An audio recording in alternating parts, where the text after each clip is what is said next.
Fox Saturday Baseball brings us to Turner Field in Atlanta, Georgia for an NL East matchup between the Washington Nationals and the Atlanta Braves. Get that camera out of here, says Bryce Harper. Get that camera up here. Hello, everybody. Justin Kutcher alongside Tom Verducci. And Tom, over the years, when we talk about the Nationals, we talk about a young, exciting outfielder, the guy who just pushed that camera out of the way. We're going to talk about a young, exciting outfielder, but not him. We're going to talk about a kid named Trea Turner. And Justin, I think he's one of the most exciting players in baseball. You don't even need the qualifier of young. He does something almost every night to make you go, wow. And if you saw the game last night, you said wow a lot. One of the fastest runners in baseball out of the right-hand batter's box. If he mishits a baseball, no shot at him. That's stolen base 25.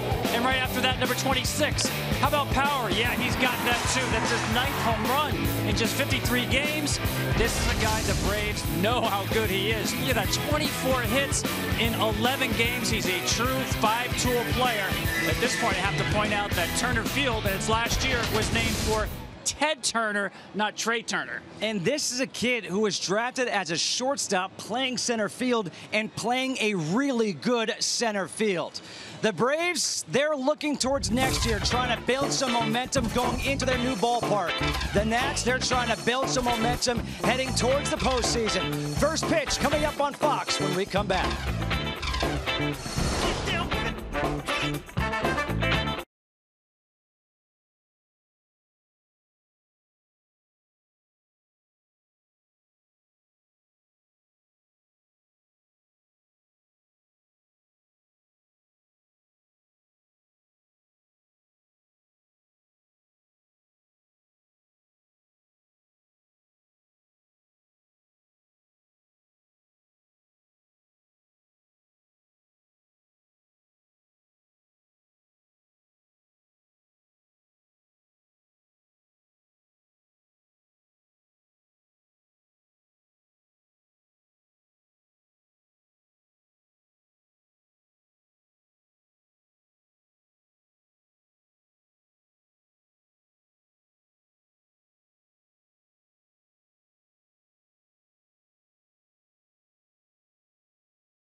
Field in Atlanta. The temperature 83 degrees for here in Atlanta. 57% humidity. You'll take that. It's a beautiful day for baseball. In the National League East, the Washington Nationals, they are comfortably ahead of the New York Mets. A 10-game lead here late September, heading towards the postseason. And as we were saying in the open, this is a team right now that's just kind of lining themselves up for that postseason. Max Scherzer got the win last night, looking like a true ace that he is. And a key for them is going to be their pitcher today, Gio Gonzalez, as they go forward. Let's take a look at the lineup for Dusty Baker and these Nationals. Trey Turner, who we just talked about in the open, he will lead things off and play center field. Jason Worth will bat second and play left field. Daniel Murphy may have been the best free agent signing in the offseason. At second base will bat third. Bryce Harper, the cleanup hitter, is in right field. Anthony Rendon at third base will bat fifth. Ryan Zimmerman, the first baseman, bats sixth. Danny Espinosa at short will bat seventh. Pedro Severino, the catcher, bats eighth. Gio Gonzalez, the pitcher, will bat ninth. And that is the Pepsi starting lineup. And they will face the emergency starter for the Braves, just signed on Wednesday. Josh Collmenter, acquired from the Cubs. A guy who had not made a start in the big leagues this year. 4 starts in AAA for the Iowa Cubs. His numbers with Arizona this year: 1-0 with a 4.84 ERA in 15 relief appearances. Well, one day you're sitting around Arizona with the instructional team with the Cubs, and now here you are throwing in a game against first place Nationals. Scouting report: tomahawk chop. He's wearing the right uni because that's the way he throws a baseball. We'll get into that. 70s and 80s. No, Justin, that's not his preference in music. That's where his velocity will be. Does not have much velocity, but nothing straight. And beware of lefties. To me, in this lineup today for Washington, it's Murphy and Harper back-to-back that should give Collmenter the most trouble. The defense behind Collmenter in the outfield from left to right: Matt Kemp, Ender Inciarte, and Nick Markakis. Around the horn in the infield, Freddie Freeman is back at first base after the birth of his child. Gordon Beckham at second. Dansby Swanson at short. Garcia at third, and behind the plate is Anthony Recker. And Trey Turner will lead things off. The umpires: Joe West behind the plate, Andy Fletcher at first, Kerwin Danley at second, and Mark Whipperger at third. Well, this is the kid that everybody wants to see right now. Trey Turner played his college ball at NC State. He's used to moving around the field. Was a third baseman his freshman year. That first pitch did not count. Kerwin Danley at second base said, hang on, not ready yet. There is a gate open down the right field line. Well, the trouble starts for Collmenter, the urgency right now, because as you mentioned, Trey Turner makes this offense go. No team in baseball scores more runs in the first inning than the Washington Nationals. And Turner is a big reason why. He gets on first base, he's in scoring position. That's how fast he is. It's amazing what this kid has done in just 58 games this year. And a foul ball. No balls and 1 strike to Trey Turner. I mean, the .349 average, great, but look at this. I mean, and who can forget about Art Devlin in 1904? That was a great year. Well, I called him Magic Johnson because Magic used to fill up the stat sheet in basketball. Trey does that in baseball. 1 ball, 1 strike to Turner. 9 home runs, 13 doubles, 6 triples. In the air, left field. Kemp going back. Kemp on the warning track by the wall. That is off the top of the wall, the home run. Just like that.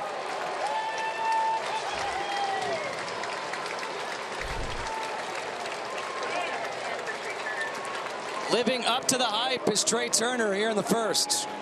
And I'm telling you, folks, forget about the qualifier. As an exciting young player, he's one of the best players in Major League Baseball right now. Looked like a hanging changeup at the top of the zone by Turner. Nice, simple swing that generates tremendous power.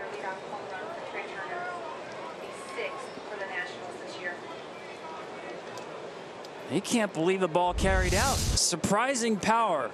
And that's not power he showed in the minor leagues.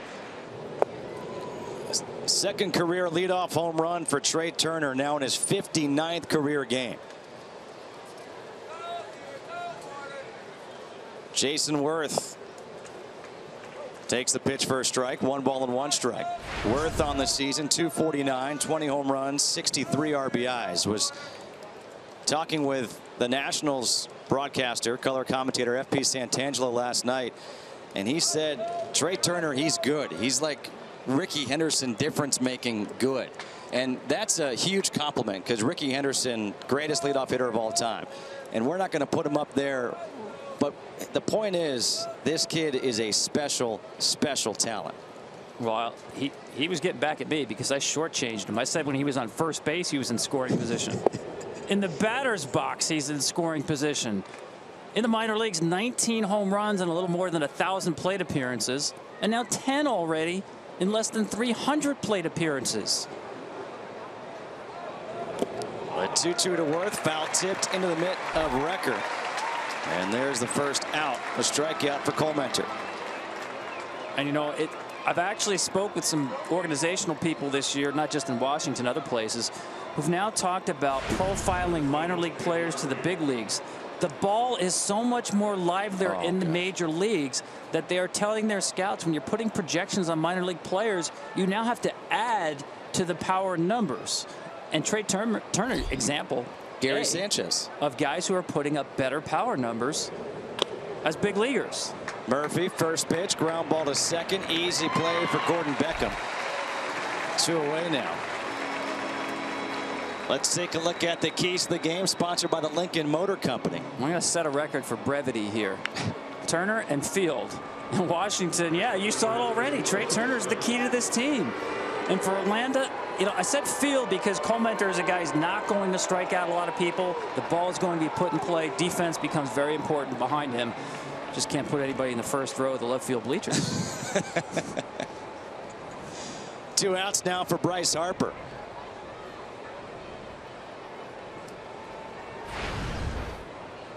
The numbers for Harper not close to what they were last year in his MVP season. The average has dipped quite a bit. At 244 this year, was 330 last year. 24 home runs, had 42 last year.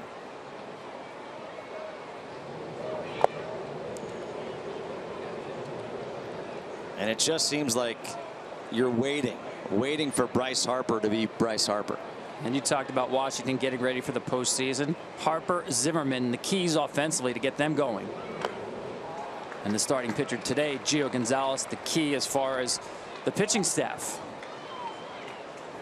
But talk to Dusty Baker about Bryce. And, you know, I know he was going through a period there, and Dusty mentioned this today, where the shoulder neck area really hampered him. And I think he was not able to do a lot of his maintenance weight training work. Doesn't seem to be as strong. Ball not jumping off the bat the same way. And that pitch right there, Justin, is the one that's been giving him trouble. Balance has been an issue for Bryce, and he's getting beat. This is not beat by velocity, but just by area, up and away. That's the one pitch he has not been able to get to, anything above the belt, especially away, and it's really a matter of balance.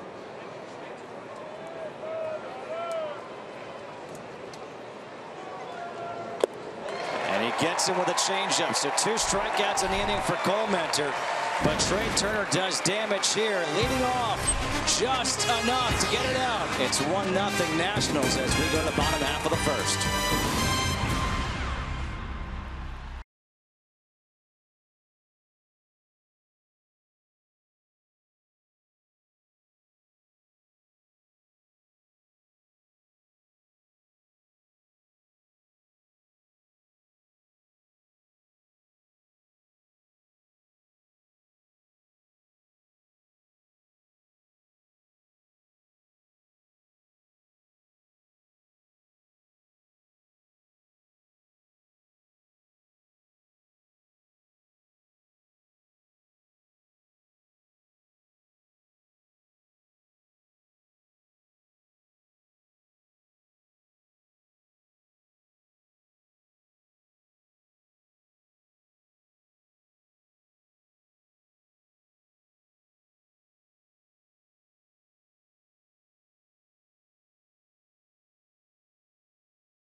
Inciarte will lead things off, followed by Adonis Garcia, Freddie Freeman, Matt Kemp, and then Nick Markakis, Anthony Recker, Dansby Swanson, Gordon Beckham, and Josh Colementer. And they will face the left-hander, Gio Gonzalez.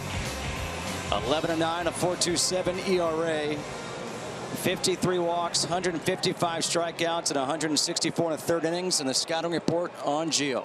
Well, Captain Hook, famous for that curveball. When he's got 2 strikes, that's his put-away pitch. Focus issues with runners on base. The numbers are very poor. And that also includes when they give him a run, he's been very, I'll call it sloppy going out there and throwing a shutout inning. He's tested right away with that. And I mentioned 75. That's a big number for him in terms of the number of pitches. Batters up until the 75th pitch hit 232. After that, it goes way up to 308. Keep an eye on him third time around. The 0-2 to Inciarte. Up high with a fastball. 1 ball and 2 strikes.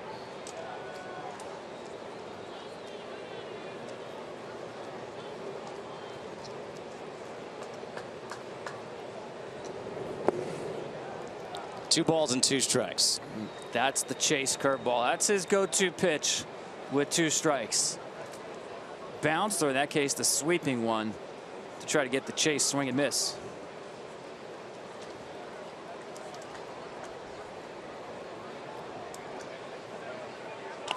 Goes at him with a fastball. Inciarte goes the other way with it.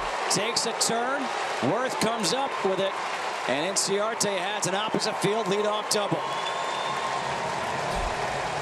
23rd double of the season for Ender Inciarte. I'm surprised he didn't come back with that breaking ball. Tried to beat him with a fastball away. Looked like the four-seamer. Inciarte is a guy not bothered by left-handers at all. Really hangs in there. And that was a nice example of the way he does not yield to left-handed pitchers.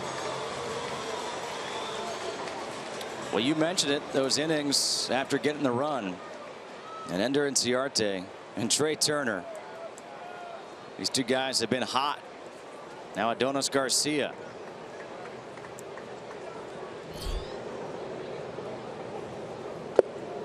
You know, it was interesting, Justin. I asked Inciarte about that stat there. He's so hot since the All-Star break. What really turned it around for you? He had a great answer. Nothing. He said, I really did the same work in the cage. I knew it was going to come. In other words, no panic after a slow start with his new team. 1 ball, 1 strike to Garcia. On the season, Garcia 267, 13 home runs, and 55 RBIs.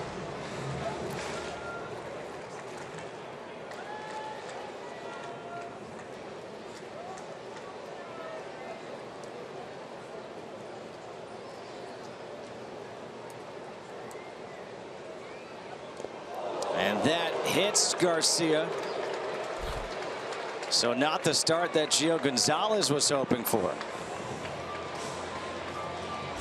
Yeah, fastball, knowing that the hitter wants to try to hit the ball to the right side. You want to pound him in, making it uncomfortable at bat. Well, he made it uncomfortable in a painful way. Now the task gets really difficult for Gonzalez facing Freddie Freeman. Freddie Freeman back in the lineup as a proud father, hitting .296, 30 home runs, 78 RBIs. Don't throw him a first pitch fastball. He doesn't. First pitch breaking ball. You read the scouting report. One of the most aggressive hitters in baseball, hot lately. He goes up there hunting fastballs, no question about it. Nice job by Gio.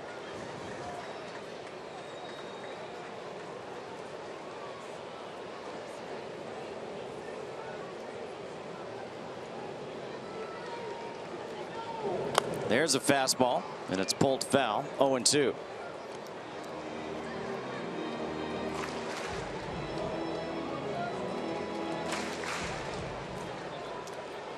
Well, this is something that Dusty Baker spoke to us about with Gio Gonzalez. He would get to 0-2 seemingly on every batter, but then he would try to nibble and go for a strikeout. I think there's a lot of pressure right here on Anthony Rendon if Inciarte wants to try to steal third. He's a long way from the bag. 0-2. He gets him to chase that breaking ball. And there's a big strikeout for Gio Gonzalez. That lefty-lefty matchup. We talked about the first pitch. It was a smart pitch. Sitting fastball, throw him the hook. You get ahead of the count, stay ahead with the foul ball, and now here is the perfect Gio Gonzalez 2-strike pitch. Curveball out of the zone, get the chase swing. Well done. One out now. Runners on first and second. Garcia at first, Inciarte at second. For Matt Kemp, who Kemp is quietly putting up big numbers this year.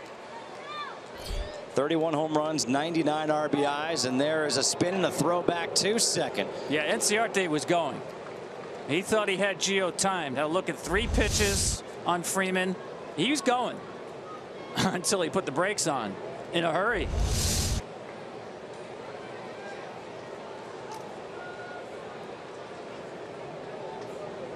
Inciarte does have 15 stolen bases on the season. And the fastball is low and inside to Kemp. I would expect Gio to attack with 2-seam fastballs here. It's really what the pitch that sparked him last start against Philadelphia, and that's the one where you can get the ground ball, rollover ground ball on Kemp.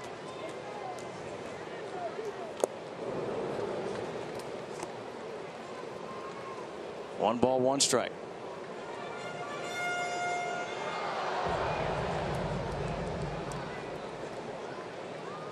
A leadoff double, a hit batter, a strikeout to Freeman. Now 1 ball, 1 strike to Matt Kemp. Breaking ball in the dirt, 2-1.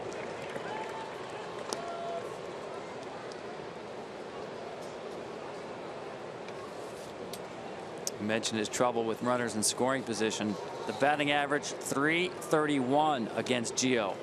The second worst in baseball. Anibal Sanchez, the only one more difficult time with runners in scoring position.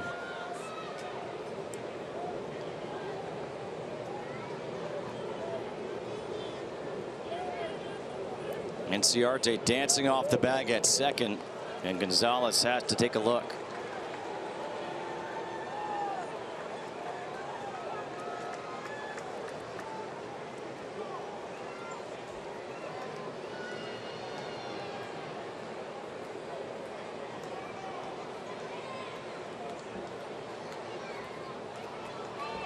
And now Gio Gonzalez is going to call out Pedro Severino. Yeah, young catcher behind the plate. This is the first time he's caught Gio Gonzalez. So nice job by Gio calling out the young catcher, telling him exactly what he wants to throw. Don't forget, Inciarte has seen a lot of signs now at second base.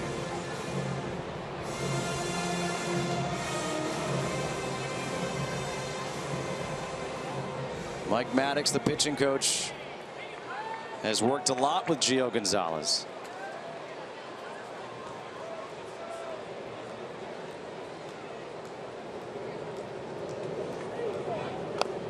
Breaking ball cued off the end of the bat. 2 balls and 2 strikes to Kemp. Yeah, I think if there's one word that comes to mind, Justin, we talk about the work Maddox has done with Gio, it's focus. You know, he does tend to lose his focus out there on the mound. And it's interesting, they've gone back to having the pitchers chart games. You say everybody charts games, don't they? Well, not anymore. I'm talking about the old clipboard in the dugout. Mike Maddox brought that to the Nationals. That's something that he's done with all the teams that he's coached.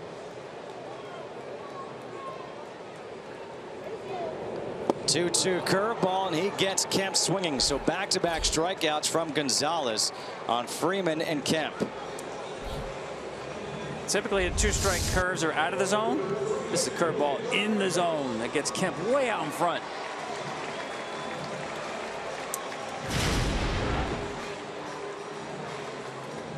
There he is doing his homework. That must have been late in the game. Did you see all those seeds? I was going to say, he was too busy charting. He wasn't eating all those seeds. It's just to pay a little bit more attention. He said it's like being back in school. You hear the teacher say something, you retain the information better when you actually write it down. Now gets to face Nick Markakis. One of the 3 lefties in the lineup for the Braves. And Markakis takes the fastball for a strike. 271, 12 home runs, 84 RBIs on the year for Markakis.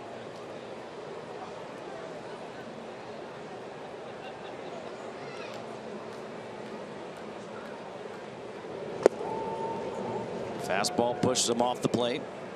1-1.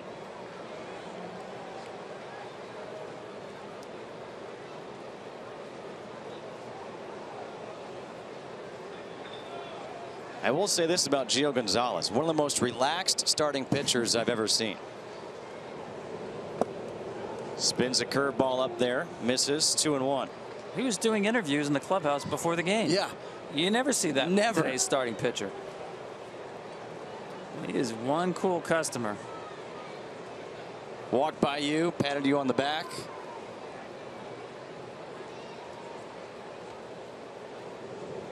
Another breaking ball to center. Turner going over, has to play it on a bounce. Inciarte will come in to score. The throw comes behind Garcia at second. A 2-out RBI single for Markakis.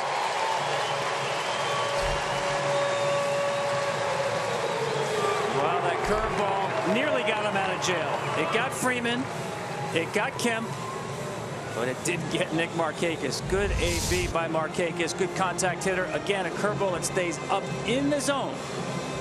Markakis, great balance. See the foot go down, but the hand stayed back, buying himself time on that off-speed pitch. Really good at bat.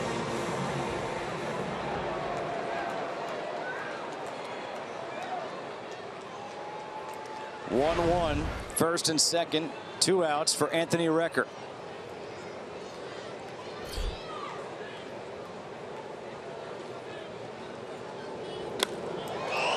In the air to right, driving Harper back in front of the warning track, makes the catch, and that'll do it. But the Braves answer here in the bottom half of the inning. A 2-out RBI single by Markakis. We're tied at 1.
Podcast is sponsored by Cialis. Top of the second here in Atlanta.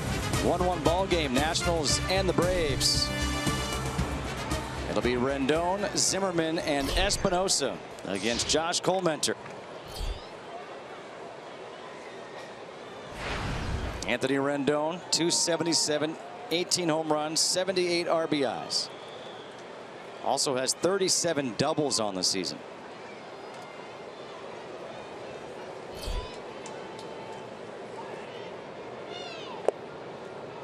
And the first pitch is outside for ball one. When this guy came up, if you'd have told me they'd defend him to pull the way the Braves are, I would not have believed it. I thought he had a real natural right field stroke. And he's become more of a pull hitter. When he pulls the ball, he's hitting 445.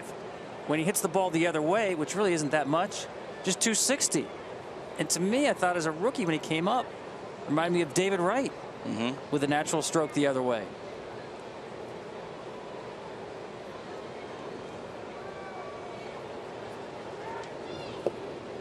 Missing inside, 2 balls and a strike.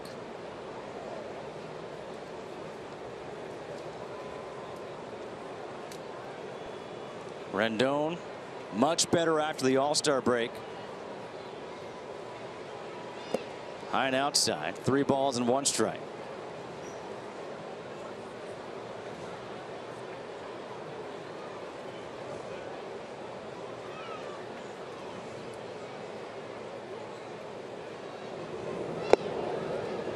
In there, 3-2. That's the cut fastball. It's all he throws. Nothing straight. You will not see anything straight from Comenter. Every fastball he throws has a little bit of cut to it. Now the payoff pitch. Misses high and outside, so a leadoff walk here to Anthony Rendon. First walk of the game issued by Comenter, and that'll bring up Ryan Zimmerman, who on the season is hitting .212 with 14 home runs and 42 RBIs. Not the numbers that you're expecting from Zimmerman. And for more on this, let's join the third member of our broadcast team, JP Morosi. Thank you, Justin. And certainly it was a left wrist injury, left rib cage injury earlier this season for Ryan Zimmerman. That's why those numbers aren't quite where they usually are for him. But Dusty Baker told us today there's a reason why he is staying with him. Ryan Zimmerman at his best is someone who can carry this team. And Justin, don't forget, the Nationals likely to face the Dodgers in the first round of the playoffs. They'll probably see Clayton Kershaw and Rich Hill in games 1 and 2. Zimmerman, a guy who really helped launch the Washington Nationals when they moved from Montreal to Washington. He was that guy. As a third baseman, he's had the shoulder issues, moved to first base. Well, the difficulty is as you get older, and especially when you miss as much time as he has with injuries, with the swing he has, the mechanics he has, you see the really extreme leg kick, a lot of hand movement, arms away from the body, then pulled in. There's a lot of timing that has to be perfectly aligned for this engine to work right. You see even there, a little bit off balance. You can see he's taking a pitch. He's leaning out front on the front leg. And it's back-to-back walks by Comenter to start off the second.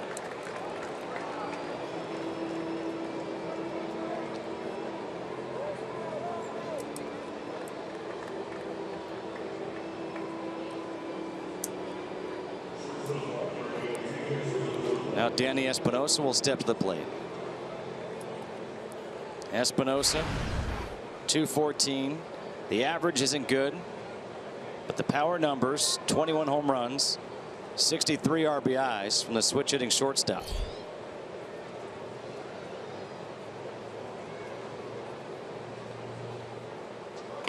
And he's bunting, trying to drag one. And it's a nice play by Beckham at second to get Espinosa, as both runners do advance. Yeah, I don't like the play. And I've seen Danny do this a lot. Typically he does it with nobody on base when the second baseman is deeper. That's double play depth right there. He takes the ball with him. If the second baseman's playing deep, that's a base hit. Here he's thinking, you know what, even if he makes the play, I move the runners up. That's what happened. Great. Well, maybe not great, because you just bunted up for the 8 and 9 hitters in the lineup, the rookie catcher and the pitcher. I'd rather have him swinging away against the pitcher who's been on the ropes, who just walked 2 hitters, and you handed him an out for the 8 and 9 hitters. And now Pedro Severino takes the first pitch for a ball.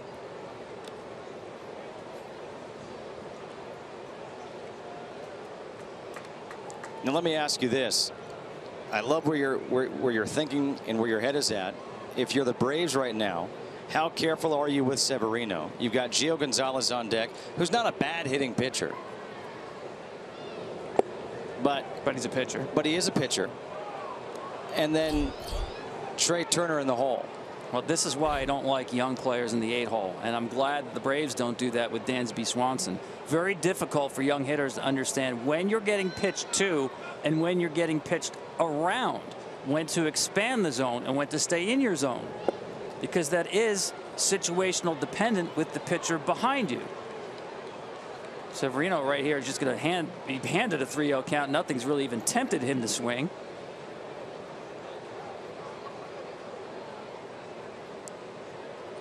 Dusty Baker's done a fantastic job with the Nationals this year.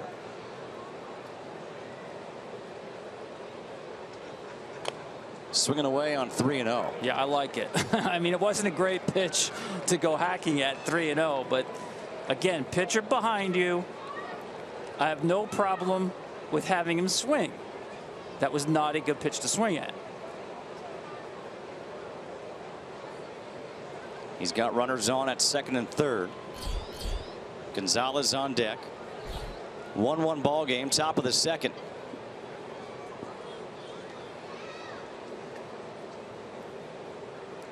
Severino in his short time with the Nationals, 7 for 17.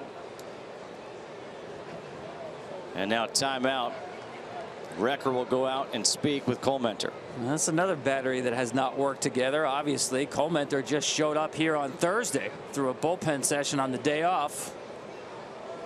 Recker just got back from home where he welcomed a new baby to the family. Welcome to September baseball. Introduce yourself, guys. Wait, to each other or to the babies? Both.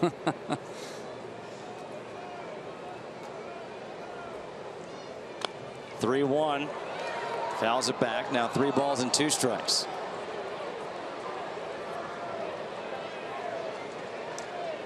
Now if I'm Cole Mentor, I can go to the breaking ball to get a chase swing, because I think Severino will expand here with Gonzalez behind him. Base open. No need to feel like you need to go into the strike zone to get him out.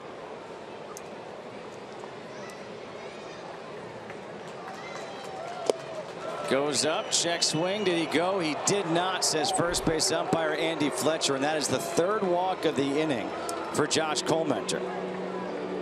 Yeah, he tried to go in with the fastball, missed by a lot, but you can see how aggressive Severino was. Nearly went for the pitch that to me was a ball as soon as it left his hand. And again, going back to that at bat by Espinosa, you know, you also did a favor to Cole Mentor by going after the first pitch. His difficulty he's had throwing strikes.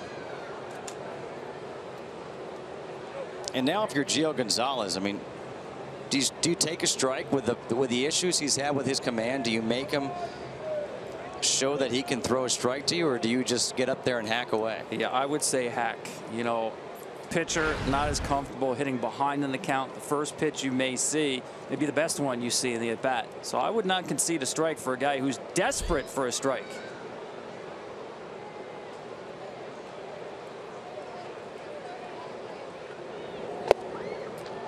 Up high with a ball. That's been the common denominator, Justin. Up. Fastball, that cut fastball has been up on a regular basis.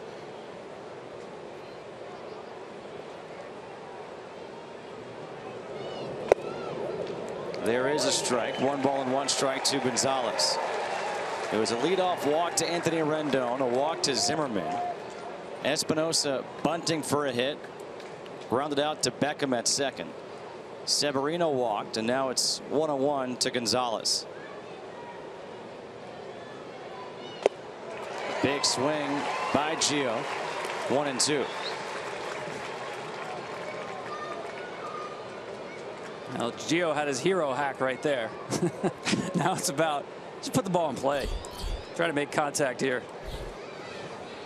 Trey Turner on deck, homered to lead off the ball game.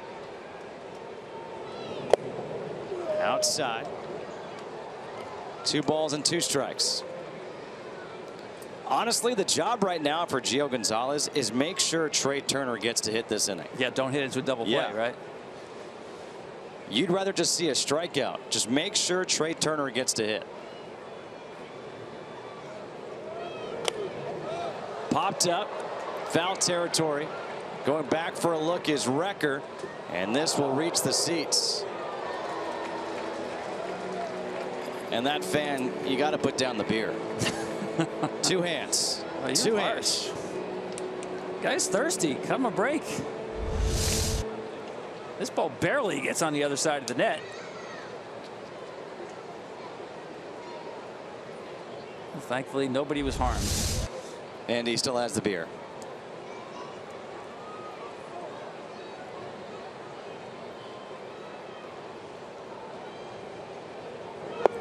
Breaking ball called, strike 3. That's the third strikeout of the game so far for Cole Mentor. Second out of the inning. Trey Turner will bat with the bases loaded. This was Turner in the first, leading off. Saw Wrecker tap the ground there. A reminder to get the changeup down. Certainly wasn't down.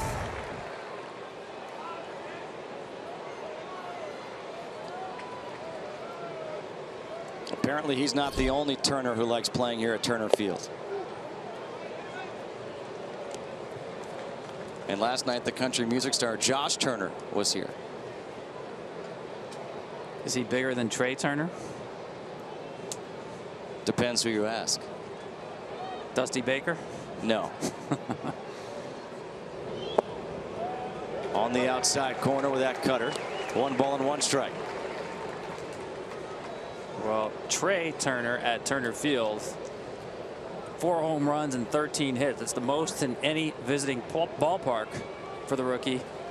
He likes the place. He may have to petition the Braves. Are you sure you want to move out of here? You sure about that?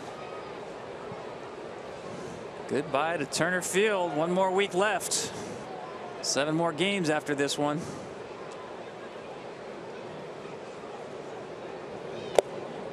Three balls and 1 strike. He is seeing the ball so well. Those last 2 takes. Earlier we saw the take by Zimmerman getting out on the front side. Trey just took those 2 cutters barely off the plate like he knew it was the ball the entire time. That scares the pants off of a pitcher when you see takes like that. Swing and a miss, 3-2. The runners will be off with the pitch, the merry-go-round. 3 balls, 2 strikes, 2 outs. Bases loaded. 1-1 ball game, top of the second. 29th pitch of the inning coming up. There they go. And we'll do it again.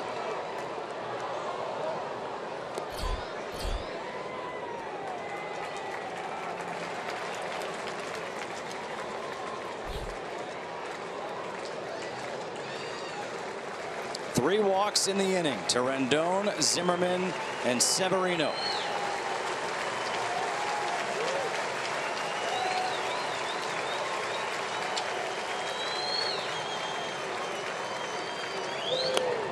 Another foul ball.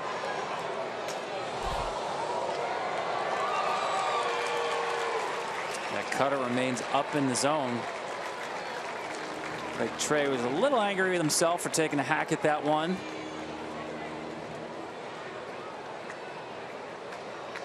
It's been a steady diet of cutters throughout this at bat. See if he goes back to the curveball.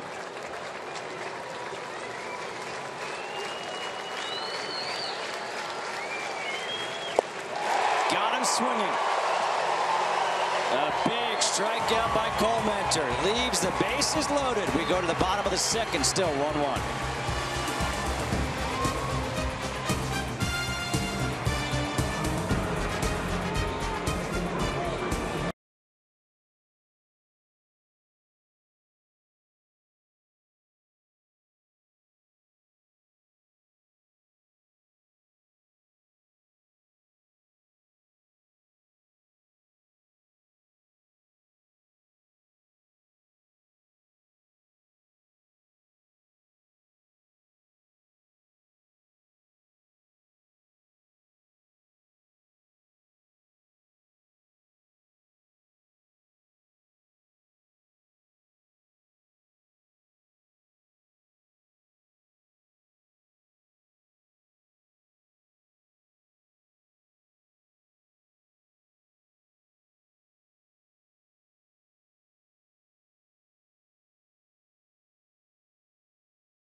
Today's telecast is sponsored by Hyundai. Bottom half of the second in Atlanta. Any way to get around is a good way to get around. 1-1 ball game. The Nationals and the Braves, a big strikeout by Josh Collmenter, getting Trey Turner with the bases loaded. And now it's Dansby Swanson, Gordon Beckham, and Collmenter to face Gio Gonzalez. And the first pitch to Swanson is taken for a strike. Dansby Swanson, 301, 2 home runs, 10 RBIs. Former #1 overall pick of the Arizona Diamondbacks. And was traded to the Braves, his hometown team, for Shelby Miller. I'm pretty sure the Braves are happy with this trade. I mean, he looks like a franchise player to me. You know, earlier I was saying with Turner, he does something that makes your jaw drop. Spectacular. Swanson to me is like a Derek Jeter. You watch him over a homestand and you go, wow, that guy's really good. May not make your jaw drop, but tremendous baseball IQ, does everything well. Maybe not spectacular, but well. And one thing I like is his 2-strike approach. He's hitting 300 with 2 strikes. Goes the other way, shortens up. You get to see it right here. Bounces one to third. Rendon easily across. 1 away. Here's Collmenter coming off the mound after the last inning. I mentioned the cutter, how far it's been up. This guy has a very extreme high release point, and it looks like he's talking about driving the ball downhill. What's the difference between him and Gio? A huge difference. Collmenter delivers the ball up here. That's more than 7 feet off the ground. 7 feet 3 inches. Gio is about 5.5 feet. Almost a 2-foot difference from where that ball was coming from. So for Collmenter, if he's not on time with that release point, releasing it more than 7 feet off the ground, he's going to miss up in the zone. No balls, 2 strikes. Quickly to Gordon Beckham. Missing up high.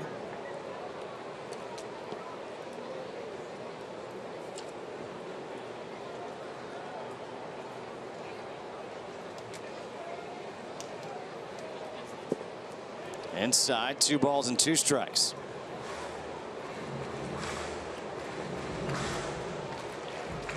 You know Gio Gonzalez would like a quick inning here with the bottom third of the order. And he's got 2 quick outs here. Tonight, one of the biggest games this season in college football is right here on Fox. For the first time in 33 years, number 3 ranked Ohio State faces number 14 Oklahoma. Don't miss this historic event tonight at 7 Eastern, only on Fox. Who do you have in that game? That's a long time coming. How many years? 33 years? 33. What took so long, guys? This is a great matchup. I know you like your football. Who do you have? Well, I'm a Big Ten guy, but it's hard for me to bring myself, no offense to the Ohio State fans, for Ohio State. So, how about this? I can just watch without a rooting interest and enjoy the game. I mean, I realize it's an election year, Yeah. but seriously, my gosh. I'm not even running for office. I mean, you already offended the Ohio State fans by what you just said. You might as well just say what you want to say. And there it is, the quick 1-2-3 inning for Gio Gonzalez. We're through 2 here in Atlanta, tied up at 1.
pennant with MLB.TV Premium. Watch every out-of-market game live in HD on more than 400 supported devices and enjoy a free subscription to AtBat Premium, the #1 app for live baseball. Blackout and other restrictions apply. Visit MLB.TV. Top of the third here in Atlanta. Jason Worth, Daniel Murphy, Bryce Harper against Josh Collmenter. And the first pitch to Jason Worth misses for ball 1. Worth struck out his first time up. 4 strikeouts through 2 innings for Collmenter. And it's fouled straight back, 1-1. Well, take a look at this delivery here. And besides the release point, watch the spin of the hips and shoulders. The interesting thing about the way he throws, and I know we've already talked about the high release point, pitchers should have 2 rotational movements. One, the hips, and then the torso comes around. Well, he has 1 rotational movement. The hips and shoulders rotate together. That's what makes the way he throws so unusual. And of course, at that high release point, he literally has to move his head out of the way to make room for his arm to get through. Now, how does someone learn to throw like that? Well, I guess he was born to be a Brave, Justin. Now, I want you to take a look at the way the hips are going to turn and the way the shoulders. They're going to sequence together, not apart. See them move together? That's what's so unusual. Now, he claims, Josh does, that throwing tomahawks, I'm being serious about this now for a guy who pitches for the Braves, throwing tomahawks at the age of 10 or 11 into tree stumps in the woods is how he came to throw this way. I mean, think about this is the way you would throw a tomahawk into a tree stump, right? Right over the top, straight as can be. Honestly, I'm not sure if I'm buying that because he was playing baseball before he was 10. Well, that and I think also I've never thrown a tomahawk into a tree, so I really can't speak to it. It's a great tension reliever. Just make sure there's nobody around with your aim. Of course, Turner Field, well known, the tomahawk chop.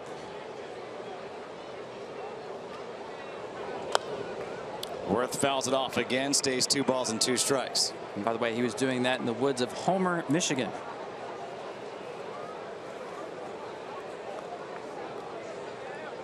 Should we go down to JP to find out exactly where Homer, Michigan is? Because JP is the resident Michigander on the crew. Yeah, we should. Pulled foul. All right, JP, educate us right now. Where is Homer, Michigan? Justin, of course, I have my hand out here because that's how we all do geography in Michigan. On the hand, it's in the middle of the state, generally speaking. Not quite a metropolis, but again, Josh Collmenter also, Justin, a Central Michigan Chippewa. Oh, a Chippewa. Just had their huge victory last week over Oklahoma State. And the changeup gets Worth swinging again. Strikeout number 5 for Collmenter through 2 1/3. Here comes the changeup. See the changeup grip, the pinky down on the side of the baseball. Looks like a cutter, but it's not getting there in time. You see Worth way out in front. Such good arm speed on that. You saw that's a changeup up that still got him the swing and miss. One away now for Daniel Murphy, who grounded out to second on the first pitch of his first at-bat. Now, I know most major leaguers were really good in high school, right? And the high school numbers are spectacular. Josh's high school ERA as a senior was 13. That's with a 0 in front of it. 0-1-3, and his team was 38-0. Murphy down the right field line. This is off the wall, played nicely by Markakis, comes up throwing.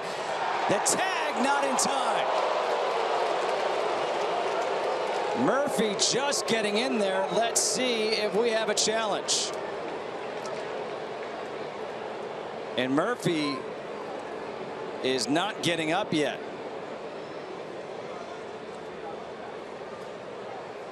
Really slow to get up. Here comes the trainer out for the Nationals.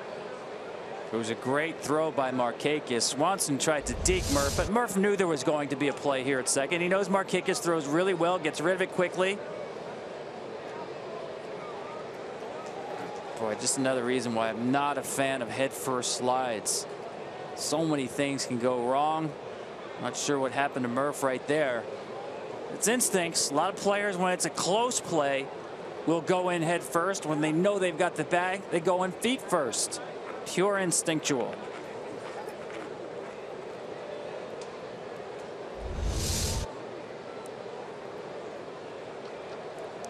Dusty Baker out to speak with his star second baseman Murphy. Murphy looks like he's going to stay in the game. That is the 47th double of the year for Daniel Murphy. It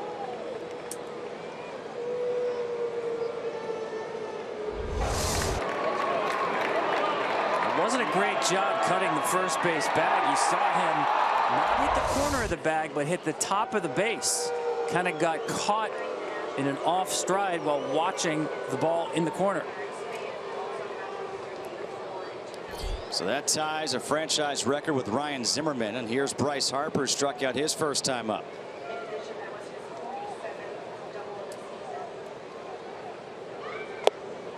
Cole Mentor starts him off with a fastball outside for ball one. You're going back to that spot, up and away.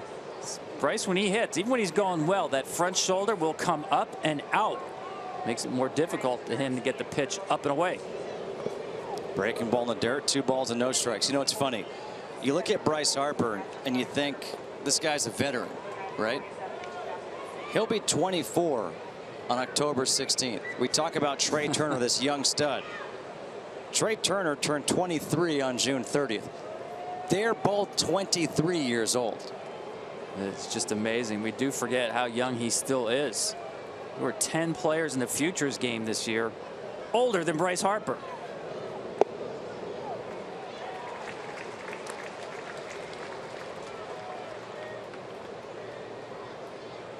Two balls and 1 strike.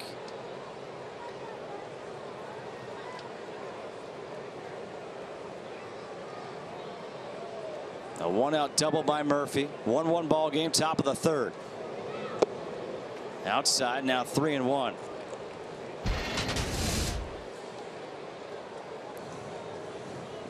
I would say that Bryce Harper's on a pretty good career path if you're on this list. Yeah. Black and white pictures, 3 of them, and not just Hall of Famers, inner circle Hall of Famers. Out in front of the changeup. Good pitch by Cole Mentor, a 3-1 changeup. Really good pitch, knowing base open, don't give in.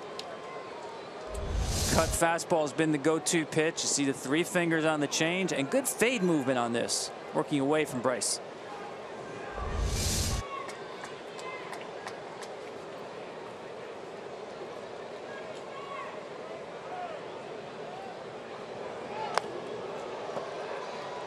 Fouled off out of play. Stays 3 balls and 2 strikes.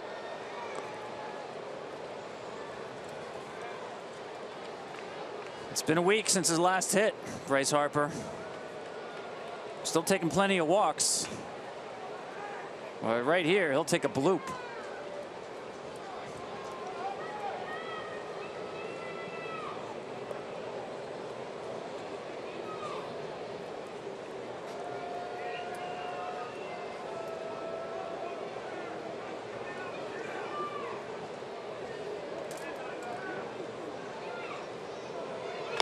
Three-2 up the middle. Swanson was behind the bag. He'll make the play easily.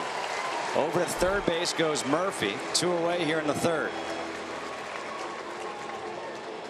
You know, it's funny. Daniel Murphy with his double tied the record for the Nats with his 47th double of the year. Also his 184th hit of the year, tied a franchise record set by Denard Span in 2014. And the reason I bring that up is because that ball right there in years past, 5, 6, 7 years ago, is a base hit for Bryce Harper. But you think about 184 hits, that's not that many. And that's a franchise record. And because of the shifts, you're taking hits away. And that's why maybe a franchise record is 184. Yeah, I mean, we're also seeing how important rest has become in today's game. No doubt shifts have changed. Make it much more difficult to get singles in today's game because of the shift. But also the emphasis now on getting rest. Very few players now playing 162 or close. Anthony Rendon takes it outside. 1 ball and 1 strike. He walked his first time up. I mean, people talk about rest like it's, you know, the sixth skill in baseball. I mean, teams have sleep coaches, nutritionists. They're wearing technology to monitor their energy levels and sleep. It's kind of the next frontier to find a competitive edge. Just listen to your mom. Get your rest, right? I thought it was get up. Well, for you, yeah. 1 ball, 2 strikes here to Rendon. 2 away in the third with Murphy at third. In the air, right field. Markakis going over by the line, and foul territory makes the catch. The Nats will leave a man on at third. We're through 2.5, 1-1 game.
Third for the Braves. Inciarte, Garcia, Freeman against Gio Gonzalez. 1-1 ball game. And the fastball misses outside for ball 1. Inciarte doubled inside the bag at third base. His first time up, came around to score on the RBI single by Markakis. And he fouls this one back. 1 ball and 1 strike.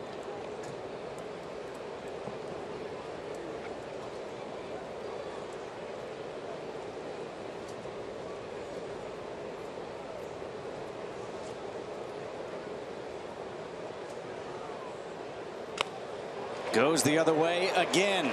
Ender Inciarte is 2 for 2, both times going to left field. Time now for greater coverage of baseball, sponsored by T-Mobile. We just saw a lefty-lefty matchup of Gio Gonzalez against Ender Inciarte. And it brings us to this. The LA Dodgers against left-handed pitchers this year. Frankly, they're atrocious, and Gio Gonzalez could be a key for the Nationals come playoffs. No doubt about that, and I agree. The Dodgers are atrocious. That's not a fluke. No team has made the playoffs hitting under 230 against left-handed pitching for a season, and they're way under that at 212, as you saw, the worst in baseball. There's no doubt if you have left-handed pitching, you want to use it against the Dodgers. The Giants have 4 lined up in their final 6. Bumgarner twice, Matt Moore twice against Los Angeles. As we stand now, a Dodgers-National matchup. Gio becomes very important to Dusty Baker and the Nationals. A Dodgers-Nationals matchup would line up two managers who are certainly up for Manager of the Year in the NL, and Dave Roberts and Dusty Baker. When you put those numbers up and you say how no team has made the playoffs with hitting under 230, look at the job that Dave Roberts has done without Clayton Kershaw, with all the injuries, to be in the position that they're in. It's almost like, how? The most amazing thing, and I agree with you about Dave Roberts, he probably is the Manager of the Year, and Dusty's done a terrific job as well. The most amazing thing, I'll tell you what he's done, is something nobody has done. We'll finish the season with more pitching changes than any manager in the history of baseball. Now, the old record was set by Manny Acta when he was managing the Nationals in 2007. That was a bad team, as you would expect. Right. A lot of changes means you have a bad team. The most pitching changes in baseball, Dave Roberts has a first-place team. Throughout much of the season, before we got to September, obviously, an 8-man bullpen for the Dodgers. And somehow he's gone to the bullpen early and often and hasn't burned them out. So he's been very judicious about how he's used his relief pitchers. A 2-1-2 Garcia, good curveball. 2 balls and 2 strikes. Gio Gonzalez, you can see the variations of that curveball. Well, it's so good against left-handed hitters. He doesn't face a lot of lefties, and that's what he would do. He'd keep a lot of the better Dodger hitters on the bench.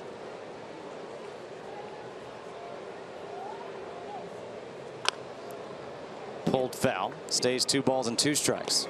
Lefty's hitting 194 with no extra base hits against Gio this year. Yeah, that's the guy I want starting against the Dodgers.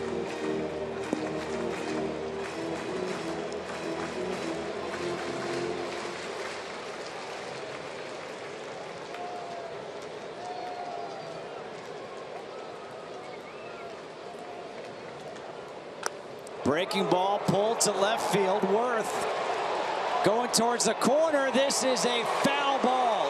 Just foul.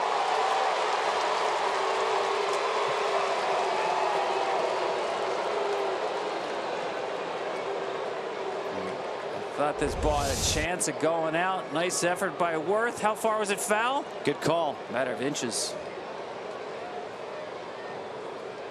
Gio all over the call. Never worried at all. Said he was a cool cat. There's a dent right there.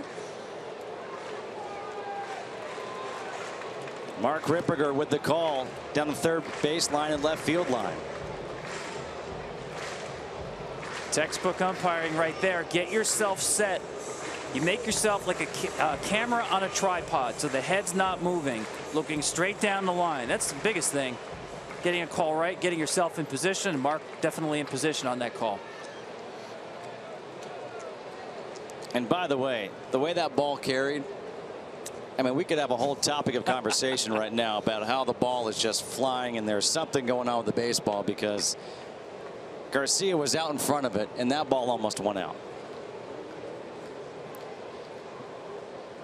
2-2 center field, jam shot. Turner coming in, lays out for it, able to trap it, and he was lucky to keep that one in front of him.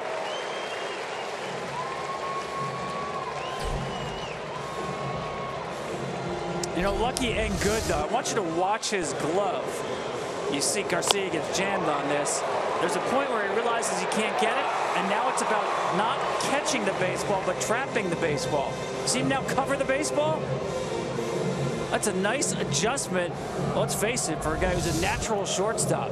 Make sure that ball doesn't get by. You saw the palm go above the baseball, started out below it where he thought, I had a chance to catch it. Changed his mind. Smart play. First and second, nobody out for Freddie Freeman. Same situation the Braves had in the first when Freeman struck out.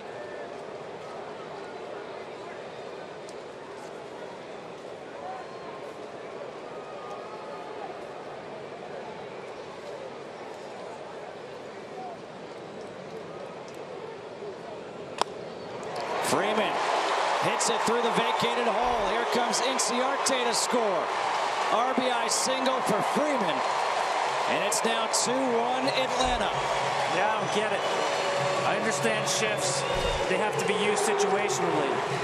Freddie Freeman against a left-handed pitcher, a tough lefty like Gio Gonzalez, is going to have to work hard to keep his front side in, which is going to move the ball the other way. And they completely vacate the left side of the infield. Even when Freddie's going well, his power is to center and left center. It's not as if he's a total pull hitter. Well, they gave him a lot of room against a tough lefty with a runner on second base. Too good of a hitter. It is now a career-high 21-game hitting streak for Freddie Freeman. It's a 2-1 lead for the Braves, and Matt Kemp with runners on first and second, and he takes the pitch slow and inside for ball one.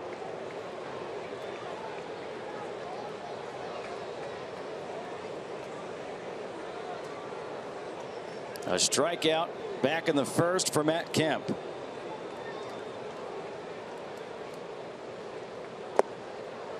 He's ahead in the count here, 2-0.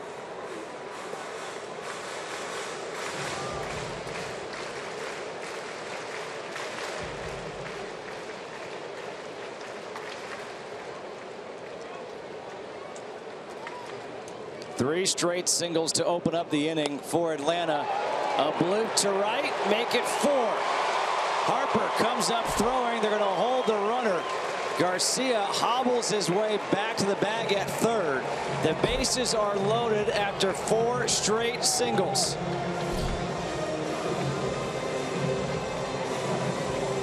Almost like Garcia's base hit. That was not a bad pitch by Gio. Let's see if something happened. The knee, it looked like he grabbed the knee once he hit the brakes at third. No shot of scoring. Bryce Harper, besides having a really strong arm in right field, plays extremely shallow.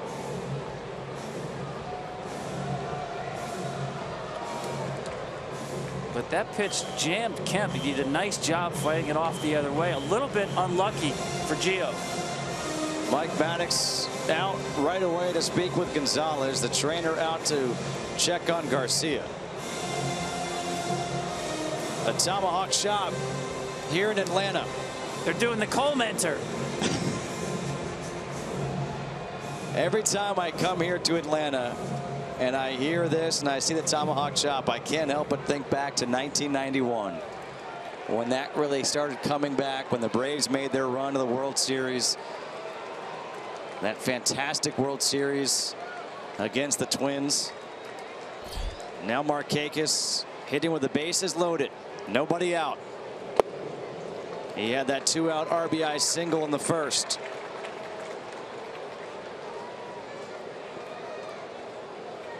The Braves have not fared well, to say the least, with the bases loaded.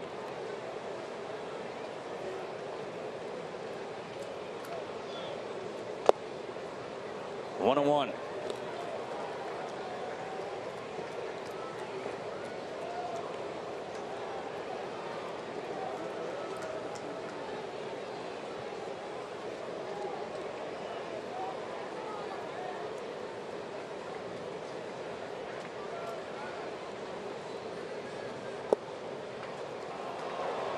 Gets the call from Joe West.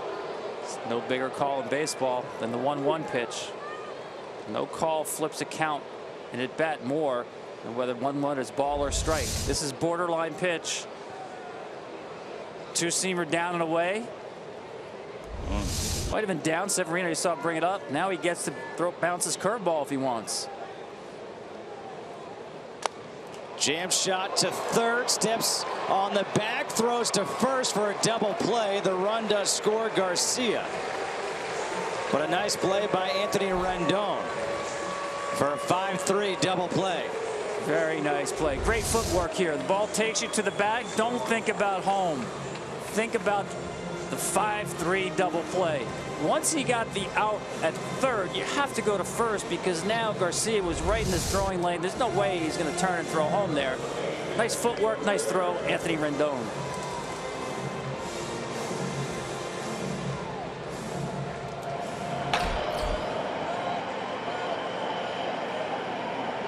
2 outs now, runner at second, and Recker at the plate.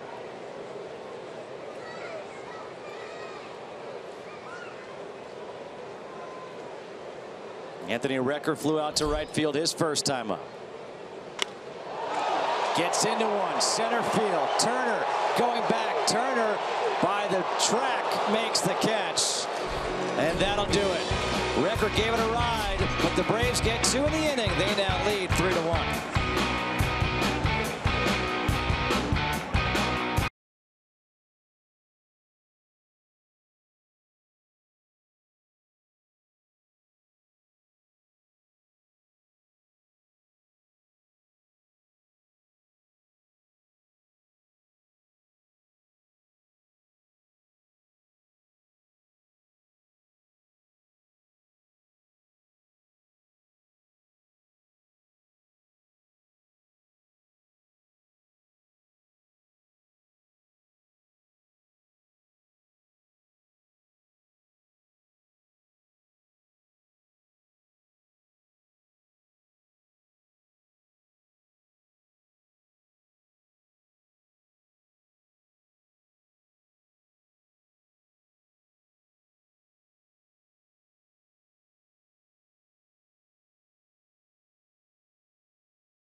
Verizon. Welcome to Verizon LTE Advanced, the next gen network, and by Michelob Ultra, brewed for those who go the extra mile.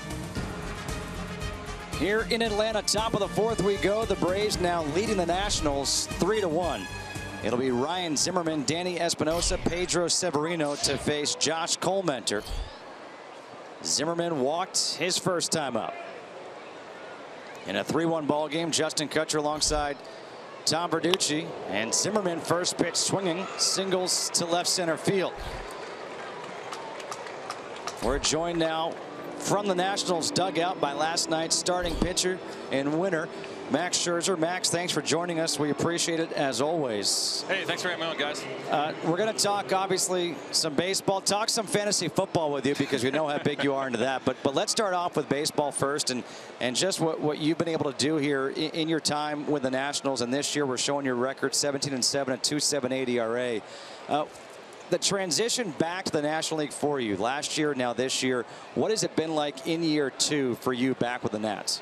Oh, it's just how you incorporate hitting into your everyday routines and into your game. I mean, you just don't have the same routine in between innings. I mean, there's obviously times you're getting up and having to contribute at the plate, whether it's bunting or hitting. So that's what makes it fun. It's a challenge every single time out. They have to be able to pitch and hit.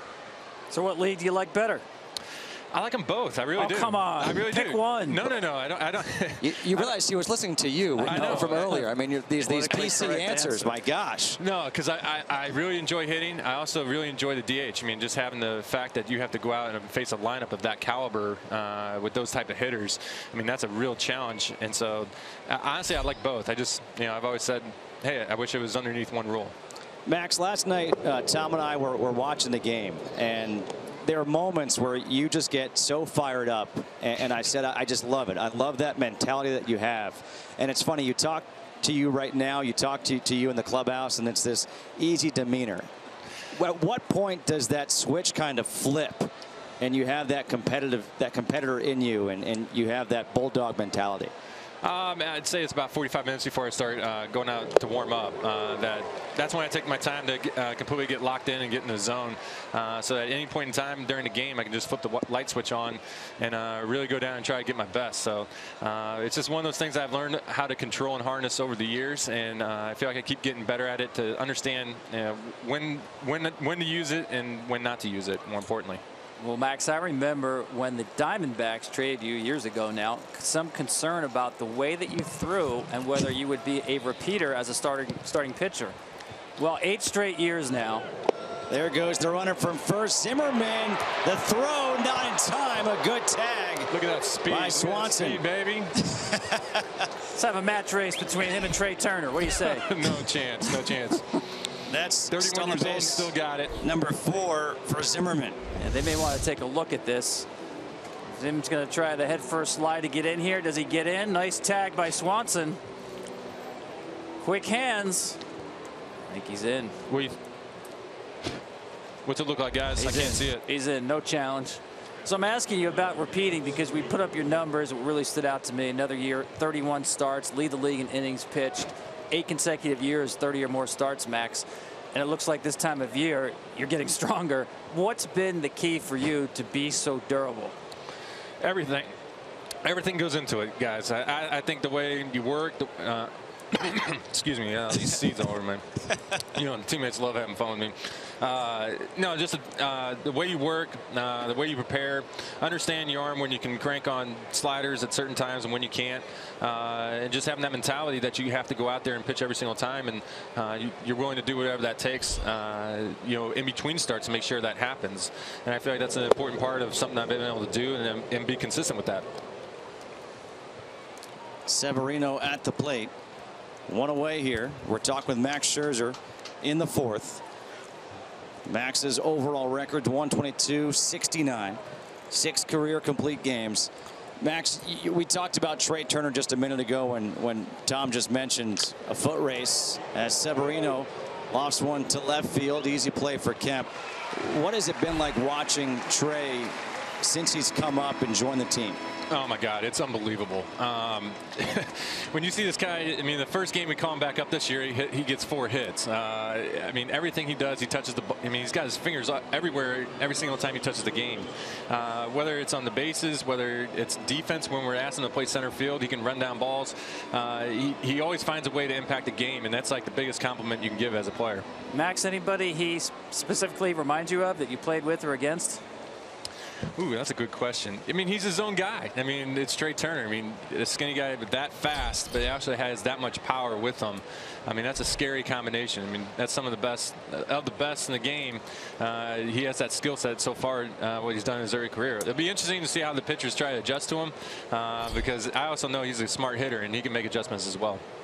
Again, we are speaking with Max Scherzer here. 2 outs. Gio Gonzalez at the plate. Baby. First pitch to right field, and there's Markakis. Max, thanks for joining us. Appreciate it. Best of luck the rest of the way. All right, thanks for having me on, guys. We head to the bottom half of the 4th. It's 3-1 Atlanta.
3-1 Atlanta over Washington. And it's Dansby Swanson, Gordon Beckham, and Josh Colmenter against Gio Gonzalez.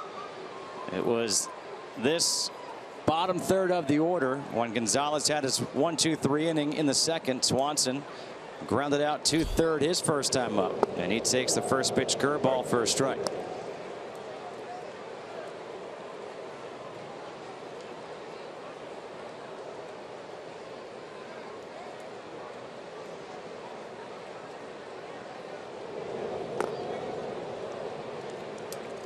Well, it's time for Gio to get the wheels back on this inning. So last inning, Dusty Baker had the bullpen up. Partly a function of September rosters. You don't have to worry about wearing anybody out when you have a 14-man bullpen, as the Washington Nationals have.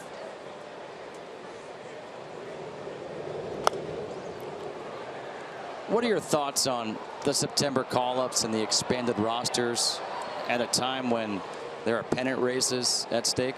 It's an embarrassment. Baseball should be embarrassed. In fact, today's game is 37 against 35. We played the first 5 months of the season 25 on 25, as it should be. It's an easy fix. You can call up as many as you want on your 40-man roster, but every series, not every day, every series you designate 25 active players. And it changes, literally changes the game, and it wasn't that big of a deal, say 10 or 15 years ago. That 2-strike breaking ball from Gio again. Time for a game break. We'll get back to this conversation in a second. Let's check in with Ryan Field.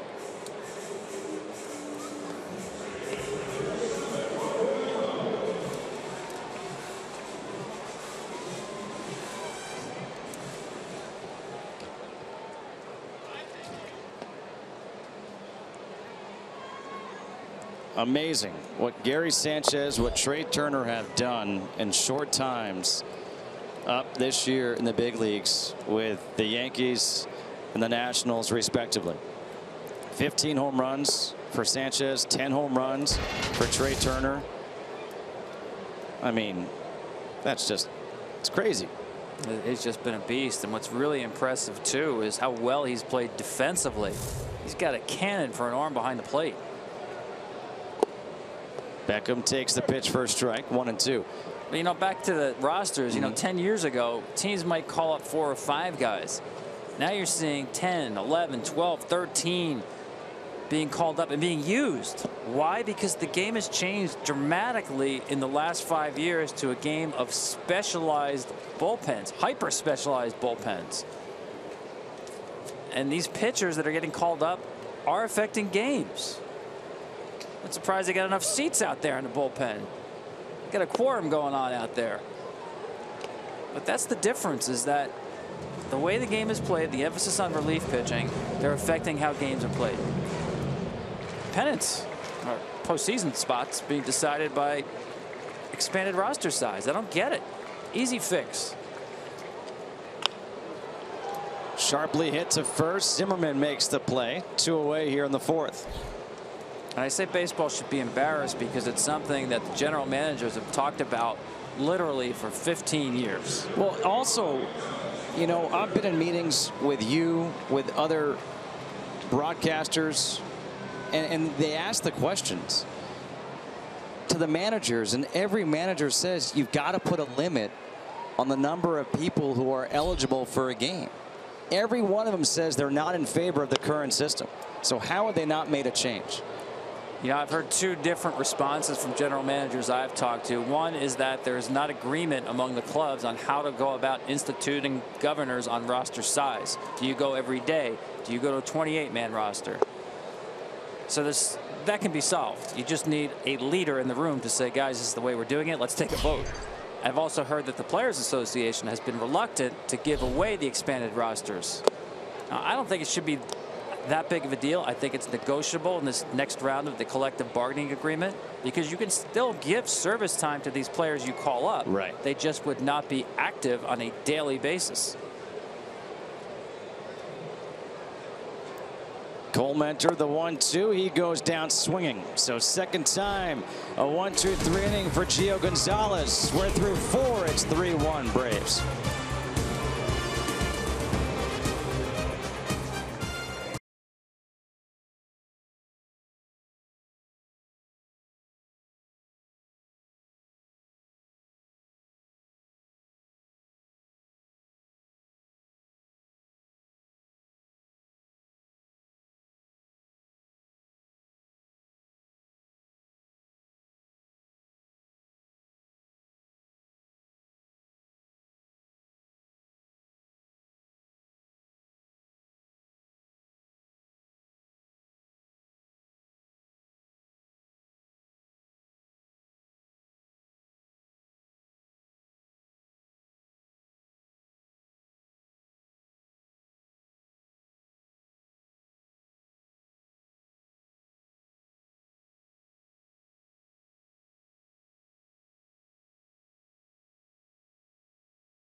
to a rocky start with that leadoff home run at Trea Turner, but then he settled down. In the first, he struck out a couple. In the third, he had 3 walks, but struck out Turner with the bases loaded. Now he faces Turner leading off in the 5th, and Turner hits one deep to left again. Home run number 2 of the game for Trea Turner, and number 11 on the season.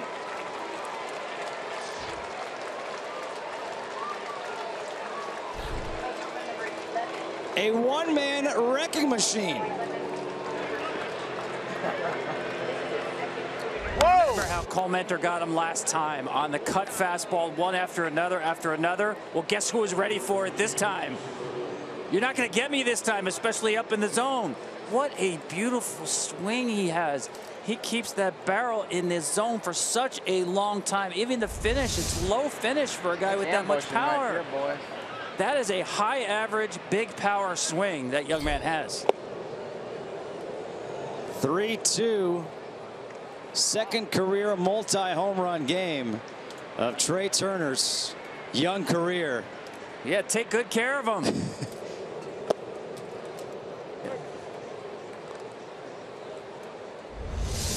Watch how long the barrel stays in the zone. And look at the finish after contact. See how flat he stays through the baseball?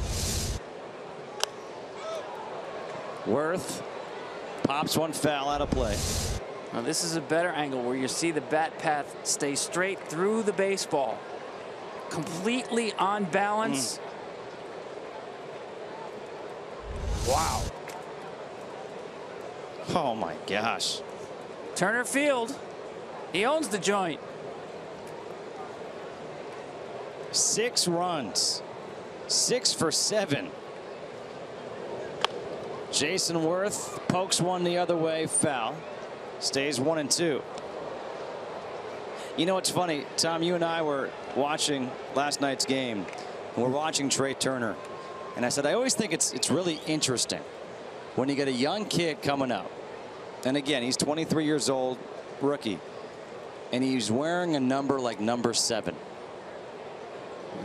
Tells you the club knows what they have, knew what they got from San Diego in a trade. San Diego didn't know.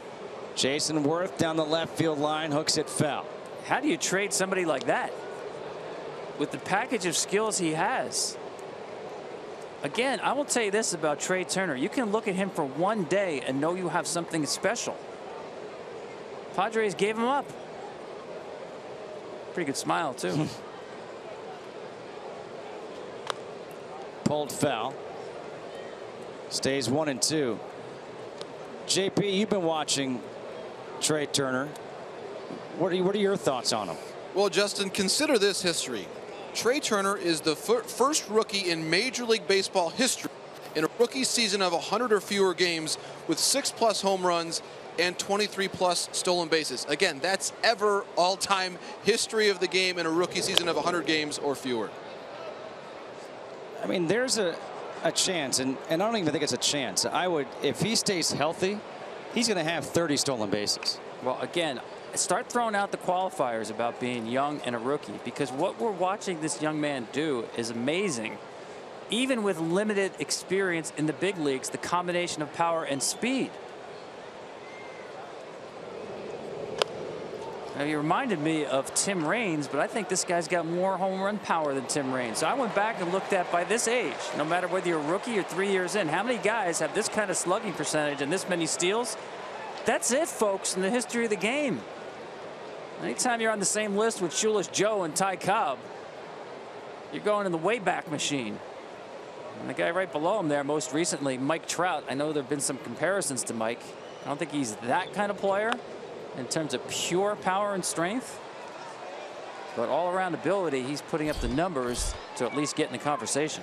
And I thought what was really interesting about Dusty Baker is he talked about his bat speed, how much bat speed he generates. And people look at Trea Turner and they see how slight and slender he is, and you wonder, how is he doing it? Well, he generates the bat speed, and that creates the power for him. 1-2 is up high. I mean, you asked him who he reminds you of, and he just said like a slender body with the bat speed, like that young Willie Mays type. Yeah. Think about that for a second. I'm not saying he's Willie Mays, and that's not what Dusty Baker was saying, No, but no. it's just the young type, skinny, but generating that type of bat speed. Yeah, without a lot of effort in that swing. Worth goes down swinging. And think about this, because I asked him, watching it as well as another super young player in Dansby Swanson for the Braves, if he had played against Dansby growing up. I thought maybe on the showcase circuit they ran into one another, maybe some tournaments. They're only 8 months apart. And he said no. He said, I did not go to a single showcase, Trey Turner. I didn't really play much travel ball. I played for a local travel team. I asked him why. He said, I wasn't very good. He went to high school. He was about 5'3", 5'4" as a freshman. By the time he was a senior, he had grown, but he still only weighed about 155, 160. Daniel Murphy to center field, and Ciarte is there. 2 away. And it's a great lesson about patience, because it just took a growth spurt for him. The skills were there. Nobody was watching him. He signed with North Carolina State only after one of his coaches sent a video to NC State, and he went to go play actually nearby at a perfect game showcase in Georgia. Florida Atlantic had been the only other team on him, signed with NC State. And as soon as he started playing as a freshman, all the other teams were asking NC State, where the heck did you get this guy? Where did he come from? It's a great lesson to a lot of players out there. Maybe don't have the size at an early age to stand out in the showcase environment. Stick with it.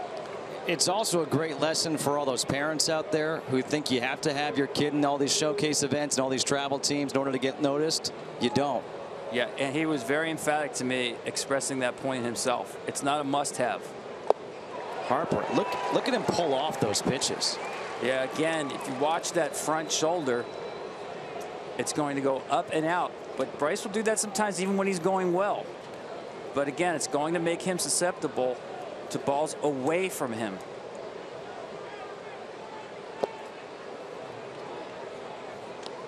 Two balls and one strike here to Harper, 2 away in the 5th.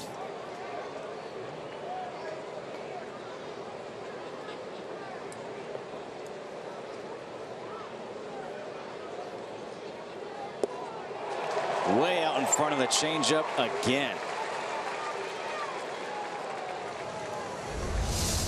Yeah, good downward movement on this changeup.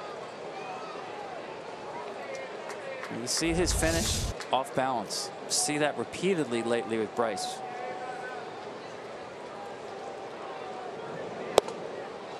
High and outside, 3-2. I would not be surprised if he comes back with a 3-2 changeup. He's featured a good one today, and as you mentioned, more than once he's had Bryce off balance on that change.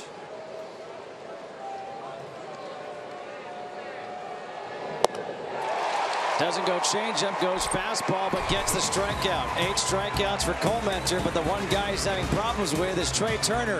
2nd home run of the day. We're through 4.5. It's 3-2 the Braves.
Sponsored by T-Mobile, bringing you greater coverage of today's game.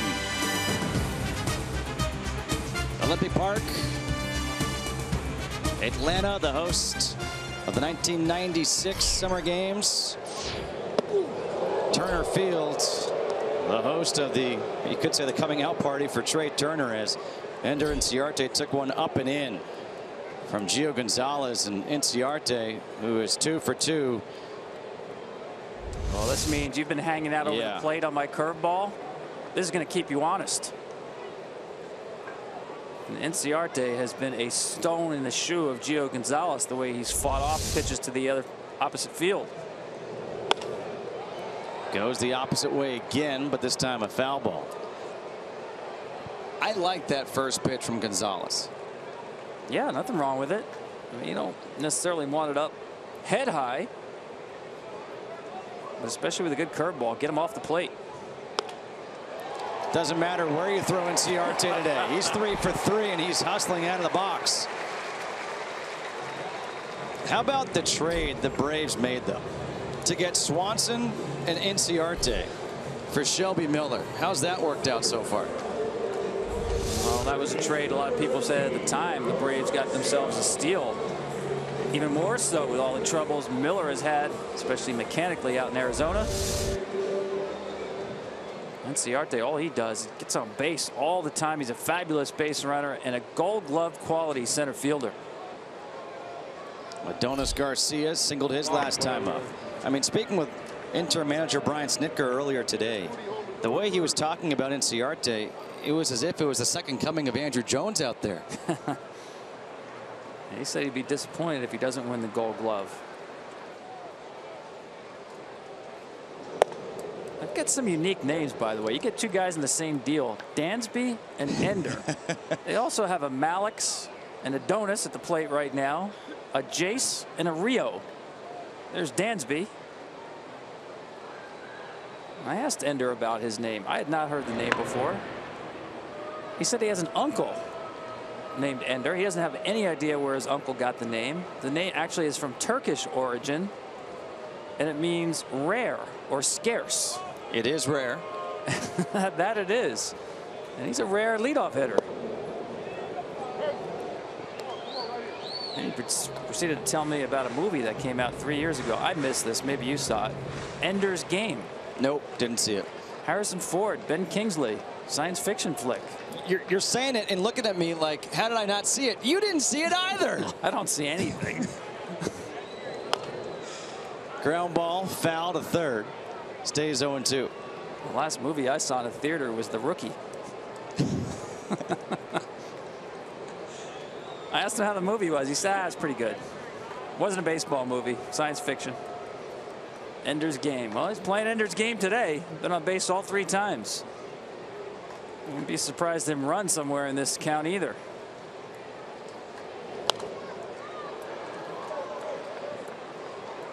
Still 0-2.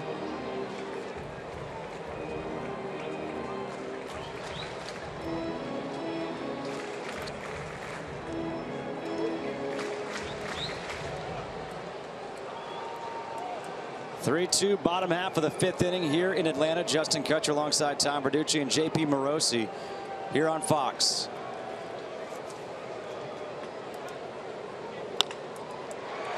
How about Garcia just shooting one the other way?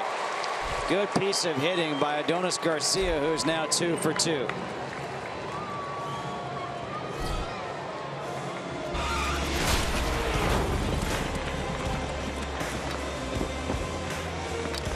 Don't forget to check out Damon Wayans and Clayne Crawford in Lethal Weapon. Premieres Wednesday on Fox. Well, I tell you what, the top of the order has given fits to Gio Gonzalez. And now it's Freddie Freeman, who had an RBI single his last time up. And notice that Danny Espinosa is playing his normal shortstop with Freeman at the plate this time. Absolutely right. Runner in scoring position, left on left, especially going to go with that breaking ball. Freddie Freeman is an all-field hitter.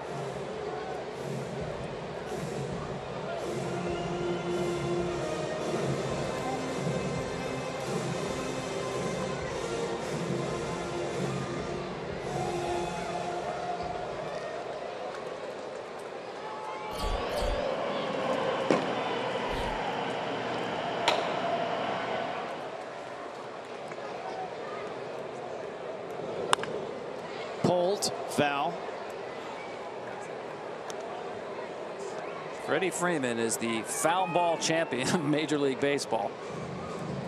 Not a hitter in baseball has a higher percentage of his strikes being foul balls than Freddie Freeman. What does that tell you?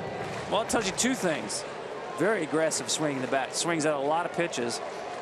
And he's able to fight off a lot of pitchers' pitches. He's going to have to do that here down 0-2. In the dirt. 1 ball, 2 strikes. We saw Trevor Gott warming up in the bullpen for the Nats. You mentioned before 75 pitches. It's 80 pitches right now for Gio Gonzalez. Third time around. The batting average goes up over 300 after 75 pitches. Up high with a fastball, 2-2.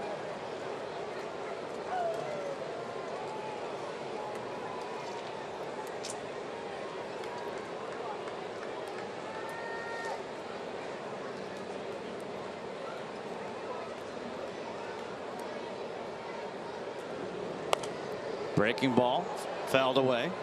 Stays 2-2 to Freeman. Adding to his total of souvenirs handed out. That's why he's a fan favorite. But yeah, that was the perfect example, because Gio did a nice job setting that pitch up with the heater up to go back to the 2-strike breaking ball. It was a good pitch. Freddie just spoiled it. Now where do you go? I'd double up with it, come back with the same pitch. Change up. Gets him swinging for the second time today.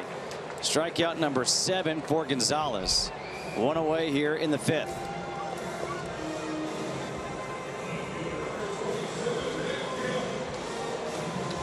Gio Gonzalez on the hill for the Nats. Could be a factor against the Dodgers in the playoffs. JP.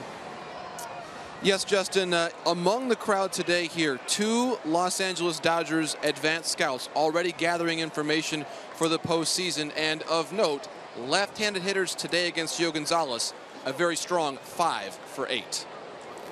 Well, that's because Ender Inciarte, who is running, and now Kemp gets plunked with that pitch. But Ender Inciarte, one of the lefties, with 3 hits.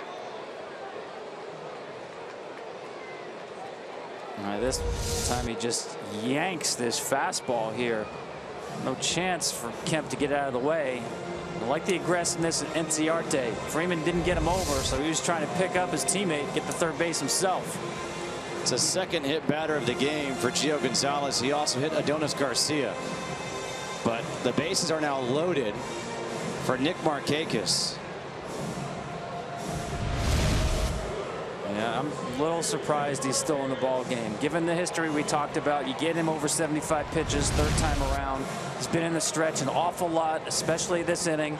Markakis has had good at-bats against him. Talked about Gio's troubles with runners on base, runners in scoring position. You're asking a guy who's not a good finisher to finish a tough spot right here. Gott in the bullpen for the Nats. A big spot here with Markakis at the plate. And the fastball is down low for ball 1.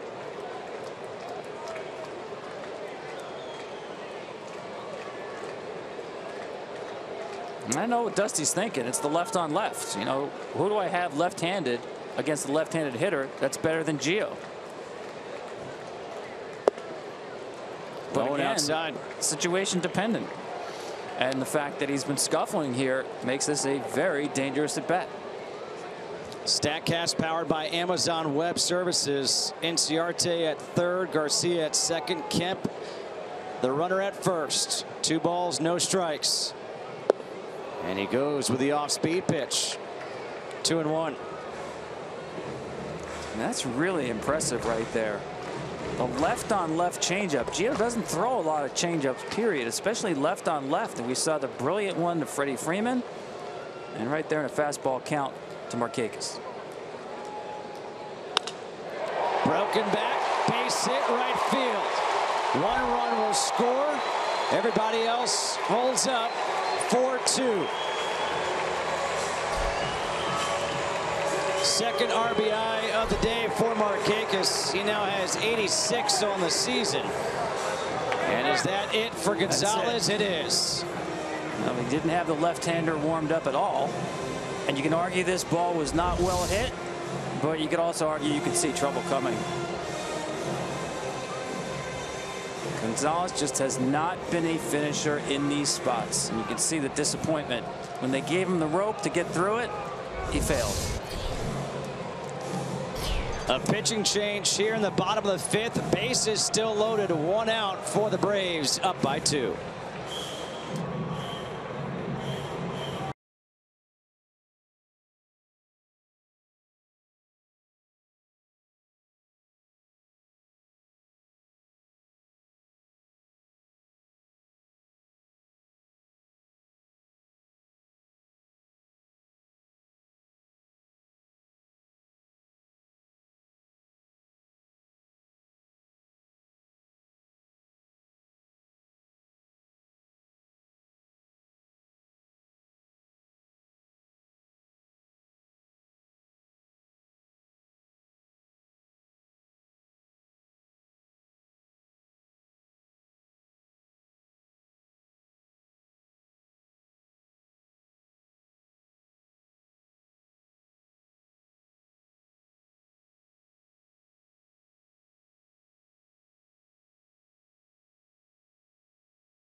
Fight to stay in the wild card race against the division leading Indians. It starts at 3:30 p.m. Eastern on FS1, or watch it all live on Fox Sports Go.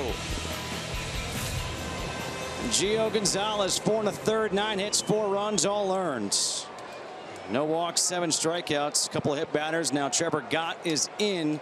4 games, 3 innings, couple walks, couple strikeouts, and he faces Anthony Recker with the bases loaded.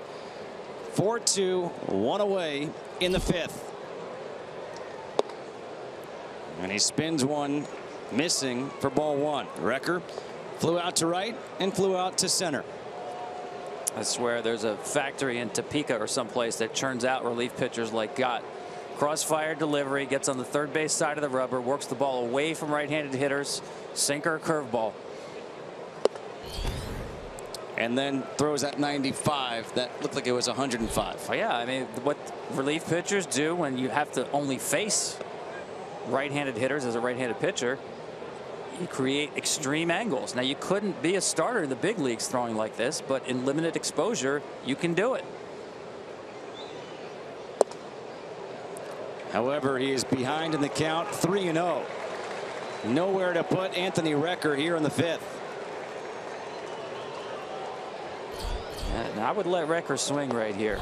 Just keyhole on something. Fastball, middle in.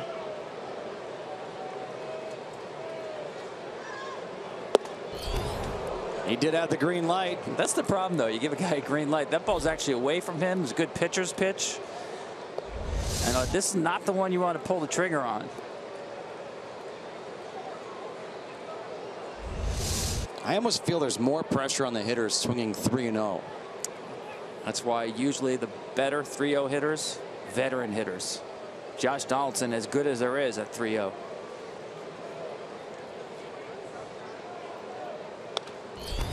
Fouled back, now 3-2.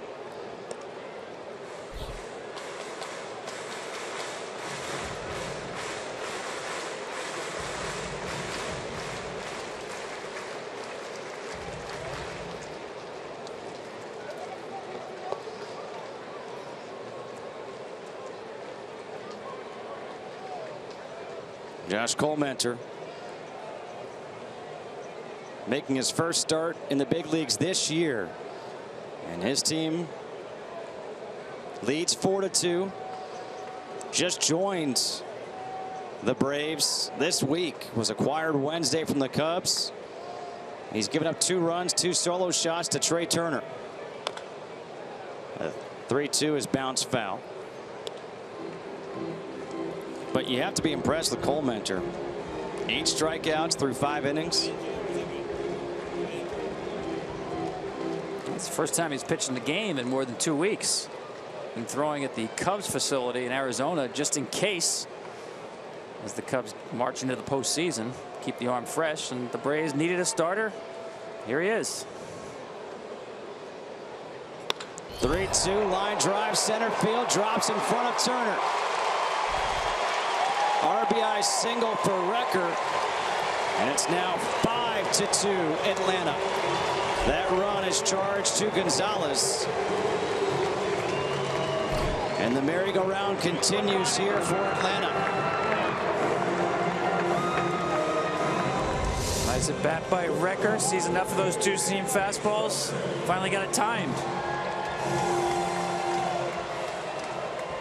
Function of a young pitcher pitching with the bases loaded, where you have to give in to the hitter, and did not want to go to his breaking ball.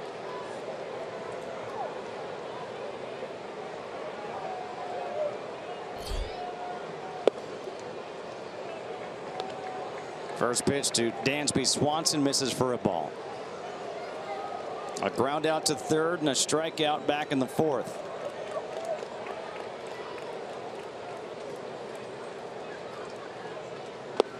There's a breaking ball for a strike.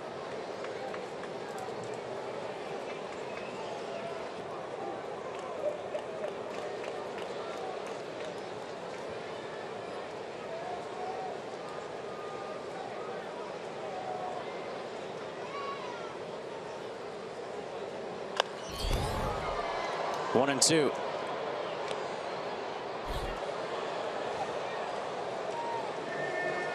Who would have seen this coming, though, right?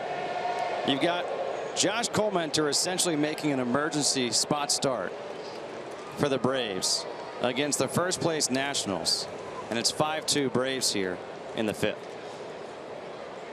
Well, I mean, he's a veteran pitcher. It's not like they just threw a rookie out there with no experience. Good breaking ball, and Swanson goes down swinging. But as you mentioned, he hasn't pitched in the game in 2 weeks. He just joined the team. You know, he's a very loose guy. He's a perfect guy for this kind of situation. He's not going to be worried about, hey, man, I haven't thrown in 2 weeks. I wonder what's going to happen, what kind of stuff I have. This is a guy during spring training with the Diamondbacks would hold classes for the other players. Like, he'd have a different subject every day, geometry, astronomy, and they would literally talk about academic areas. Old English for the Detroit D. He was the salutatorian at Homer High School. Wasn't just a good pitcher, smart student.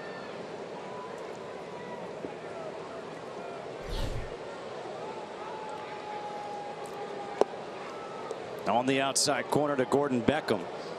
1 ball, 1 strike. Beckham is 0 for 2, a strikeout and a ground out.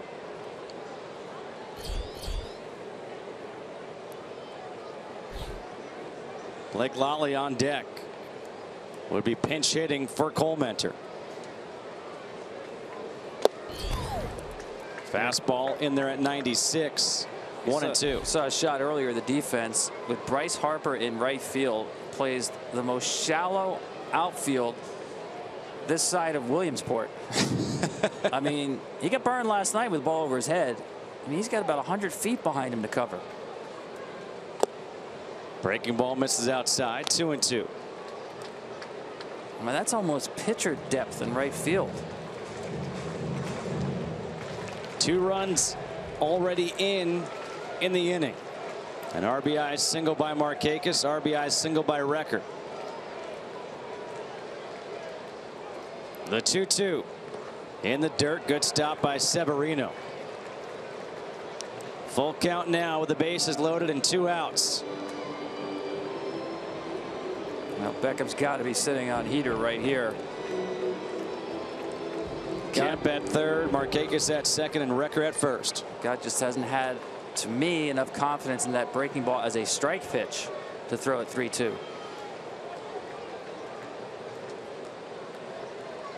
There they go. The 3-2 is pulled outside.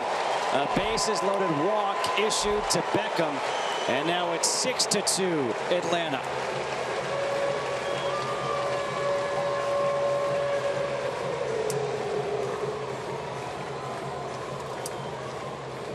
And here comes pitching coach Mike Maddox out to the mound.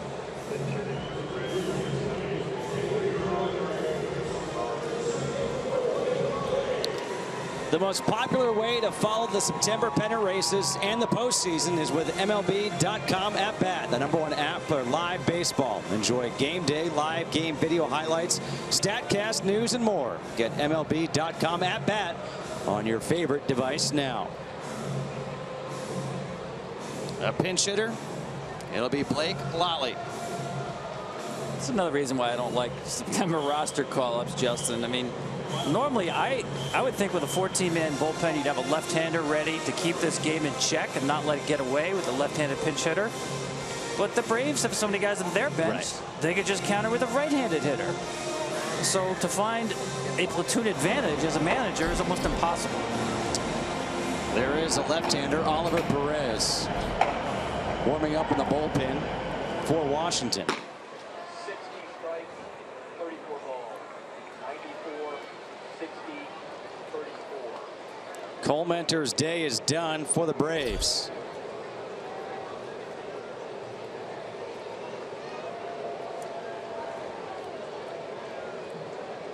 And the first pitch breaking ball misses outside for ball 1.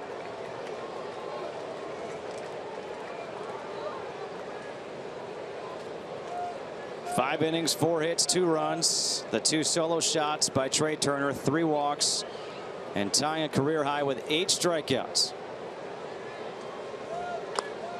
Ground ball, second base. Murphy will make the play and end the inning, but not before 3 runs in the inning for the Braves. We are through 5. It's 6-2 Atlanta.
Fox Saturday Baseball. Josh Colmenter against Gio Gonzalez and the Nats.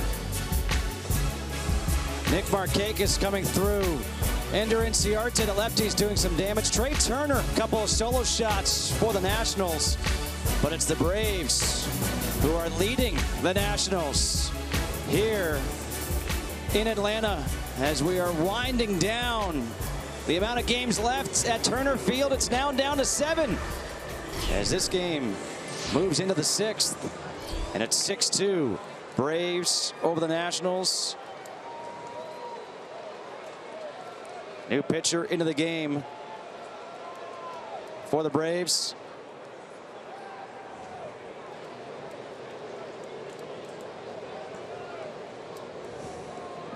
Anthony Rendon takes the first pitch down low.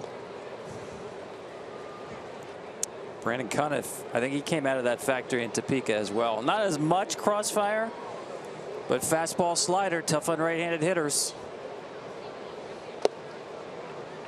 There's the slider right there. That's the pitch you want to throw to Rendon. Talked about how much he's become a pull hitter.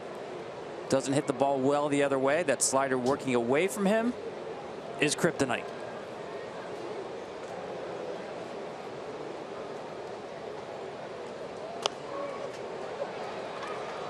Foul back, 1 ball, 2 strikes.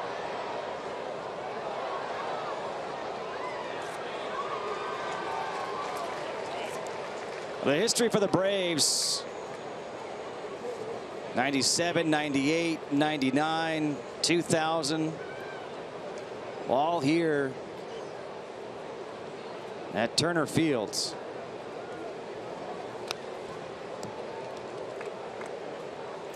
The World Championship in '95 was back at Fulton County Stadium.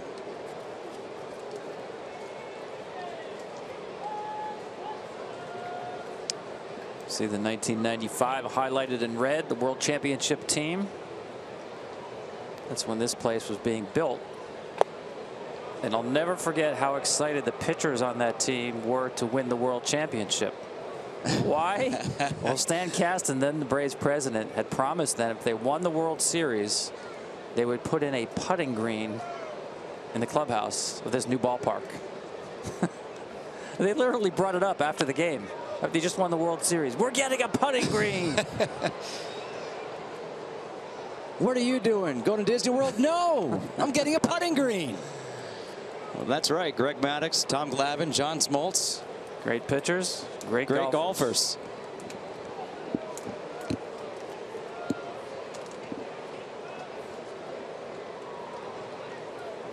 2 balls, 2 strikes. The count to Rendon leading off here in the 6th with the Nats trailing by 4.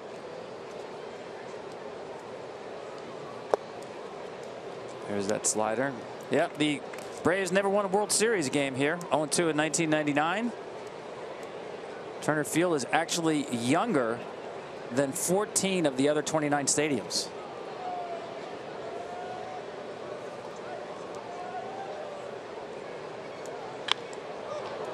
To center field, Inciarte going back. Inciarte on the track by the wall makes the catch.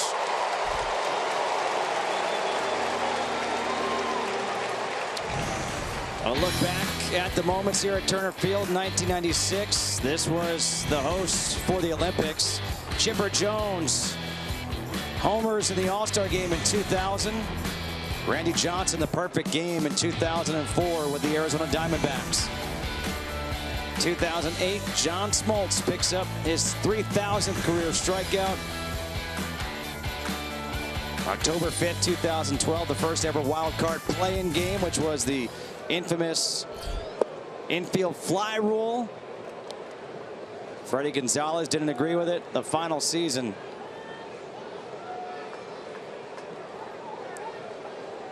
It really hasn't, you know, you think about this field and there's not a whole lot of nostalgia around it. No. You know, the song Frank Sinatra recorded, there used to be a ballpark right here. It was either about Ebbets Field or the Polo Grounds. I don't think there's going to be any ballads written or sung about Turner Field. Served its purpose. But all set to move next year in a beautiful new ballpark. I mean, I am going to miss Holman and Finch, the burger place that's here. Hopefully they have one at the new ballpark at SunTrust Park, and the soft serve ice cream here in the press box. I hope they have that at the new ballpark. Yeah, you killed that, by the way. That never had a chance. There might be a second one coming during the seventh inning stretch. There might be. I'm just saying. Just saying.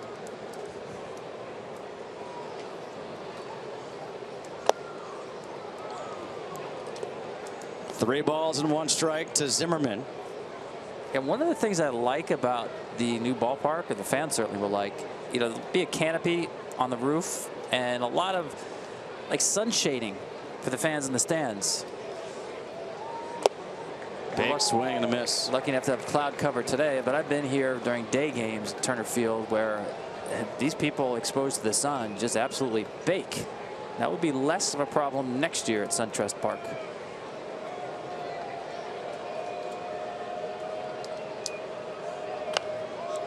And if you are hot, you can go get yourself an ice cream. A look at SunTrust Park. The players made a visit to the ballpark on Wednesday. Got to wonder, will it be a pitcher's park, a hitter's park? What was the exit velocity on that? Can we get StatCast very first? good. But you know what? I'm told that actually the right center, which is here, is measured at 390. It's going to play a little shorter, more like 378. That will certainly help a guy like Freddie Freeman, who to me his power is in the center of the field. I think it'll be a little more fair ballpark. This ballpark, there's no question, it was built with the Braves pitching staff in mind. A little more pitcher friendly than hitter friendly. Zimmerman to right field. Markakis in foul territory again to make the catch. Today's telecast is sponsored by Falcon Tires, the official tire of Major League Baseball, and by Arm & Hammer and OxyClean, official partners of Major League Baseball. 2 away in the 6th, and it's Danny Espinosa.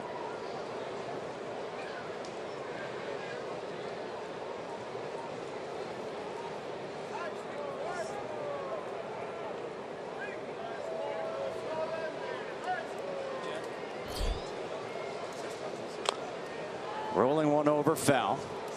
And I thought it was interesting when we talked to Dusty Baker. Espinosa's done a great job for the Nats at shortstop, and you mentioned the home run power.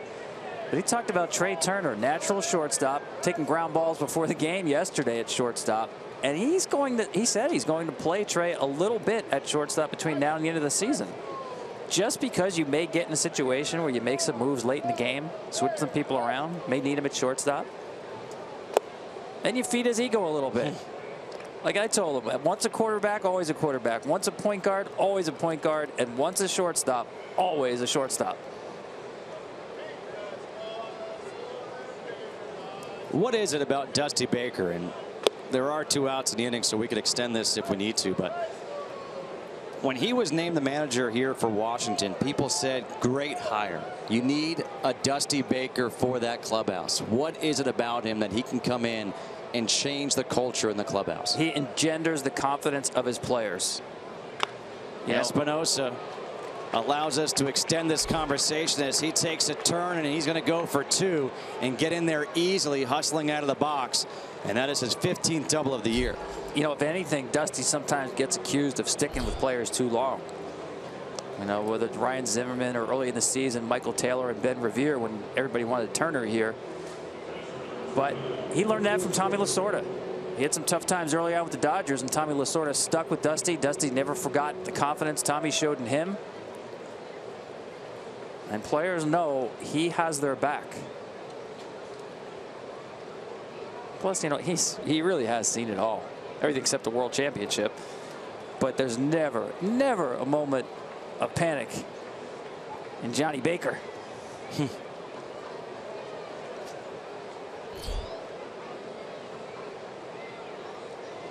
2 away, runner at second now for Pedro Severino.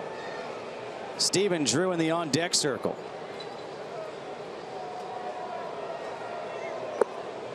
And the slider swung on a miss, 0-1. Of course, Dusty won a championship as a player, but as a manager, that's been elusive. Some crushing postseasons for Dusty Baker.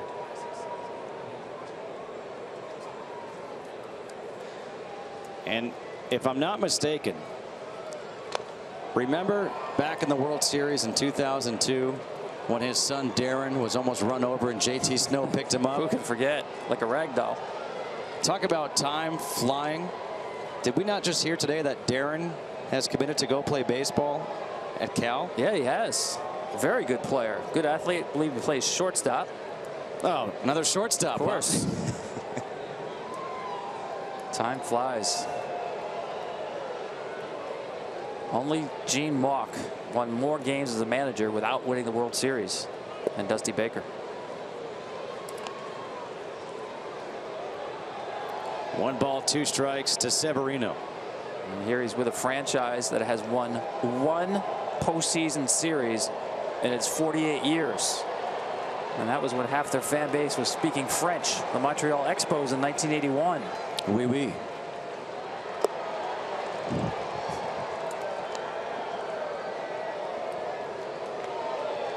I didn't know you spoke French. I don't. I mean, JP is like fluent in French, but that was my extent. I spent some time in Montreal during the Women's World Cup, and that was that's pretty much all I learned. Didn't pick up any else. Yeah, how long were you there? Only a couple days. I'm not good with languages. I'm lucky I can speak English. Still 2 balls and 2 strikes as they get the wave going here at Turner Field. I don't know if it's the wave or they're just saying goodbye to Turner Field.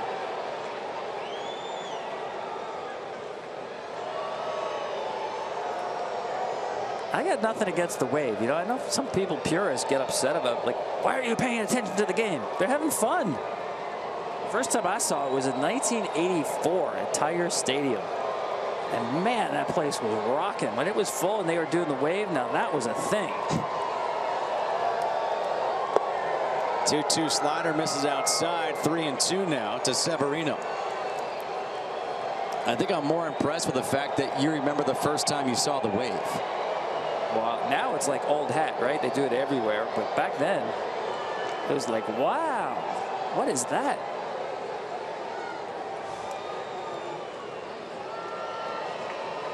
A look back to second.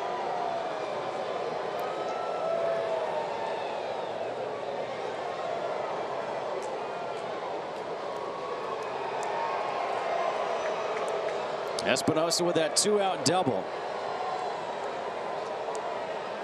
Severino, ground ball to third. Garcia, the long throw across, able to get him, and that'll do it here in the 6th. No runs on 1 hit, 1 man left on. We head to the bottom half of the 6th, 6-2 Atlanta.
the moment, sponsored by Vulcan Tires, official tire of Major League Baseball. And it's Josh Collmenter. Yeah, the tomahawk chop working today. The very unique straight overhand delivery. Cutters and changeups got the job done. 8 punch-outs. Tying a career high with those 8 strikeouts.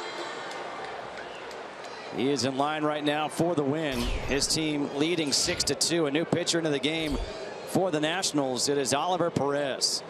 2-3, a 5.35 ERA in 37 innings, 19 walks, 42 strikeouts.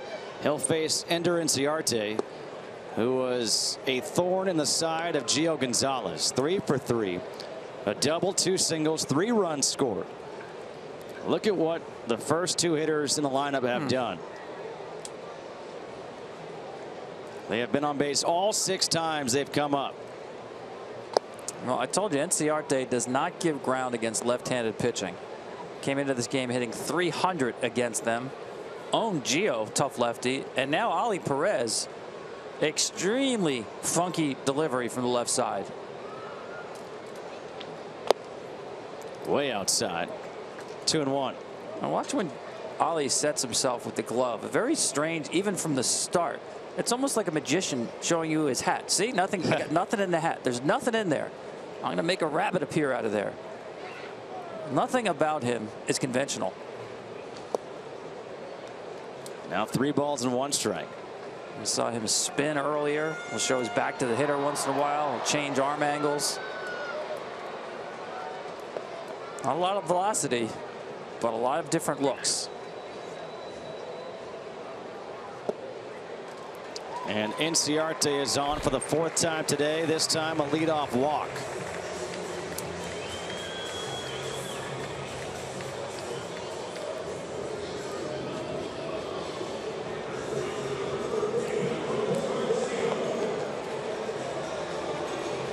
Now playing Ender's Game. Have you seen that movie? I still haven't. Oh. Since the last time we talked about it a couple innings ago. I have to check it out now, though. Adonis Garcia. First pitch swinging down the right field line. That's out of play. Garcia 2 for 2. Couple of singles, couple of runs scored, and was hit by a pitch.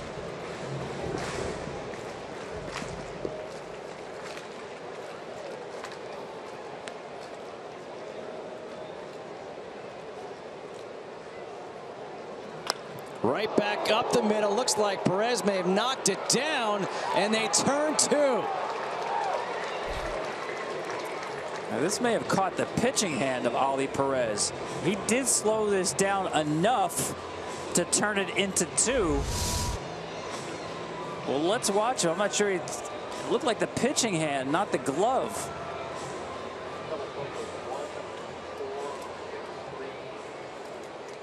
Nice backhand pick by Murph.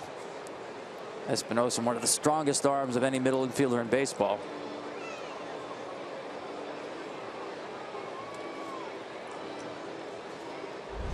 It's 1-4-6-3 on the double play. Yeah, he immediately looked at his hand, his left hand.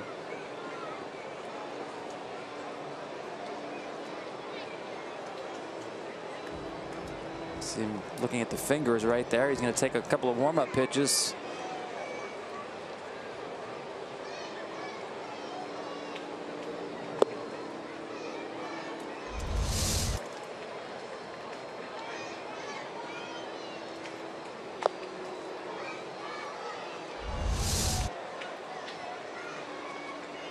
Good to go. It's a nice play as well by Daniel Murphy. So that erases a leadoff walk and now brings up Freddie Freeman. Freeman 1 for 3. That RBI single in the 3rd extended his hitting streak to now a career high 21 games. He also has 2 strikeouts. And the first pitch breaking ball is in their first strike. Now you see they're back to the more extreme shift. Now it's in play because you have bases empty and 2 outs. Freddie's swinging for extra bases right here. Not with a runner on second where a single beats you. And the Nationals, they kind of do more of the, I guess you could say, the old school shift, where they move Espinosa over to the second base side of second base. A lot of teams now will keep the shortstop at his position and move the third baseman over to that side of the bat. It's really about comfort level. That ship was StatCast powered by Amazon Web Services. The Red Sox will shift according to counts. They'll leave the third baseman in with the bunt in order with 1 or no strikes, and then put Bogaerts, the shortstop, back at shortstop when the respect for the bunt goes away with a strike. Here, Rendon, the third baseman, playing rover on the left side. 2-2 breaking ball called strike 3. So after a leadoff walk, a double play, and a strikeout to Freeman. We head to the 7th here in Atlanta. 6-2 Braves.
MLB is celebrating the many ways Latinos put an accent on baseball. Share how you put an accent on the game with hashtag Ponle Acento.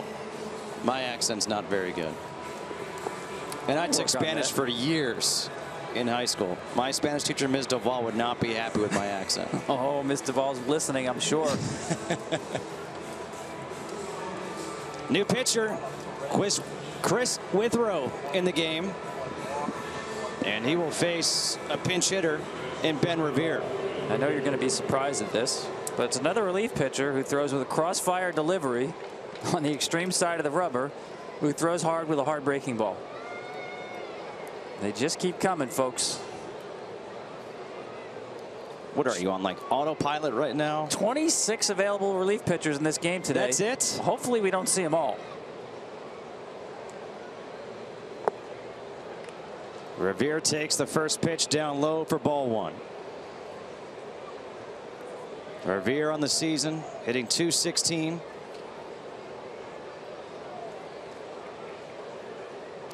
Couple home runs, 23 RBIs. On the outside corner at 93, 1-1.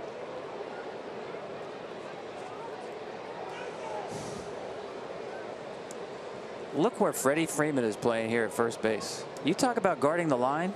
There's no way he thinks Revere is going to pull the ball on the ground in that hole. Right off the foot of Withrow, gets up, throws high to first, and now Revere will head to second, and Withrow is hobbling around.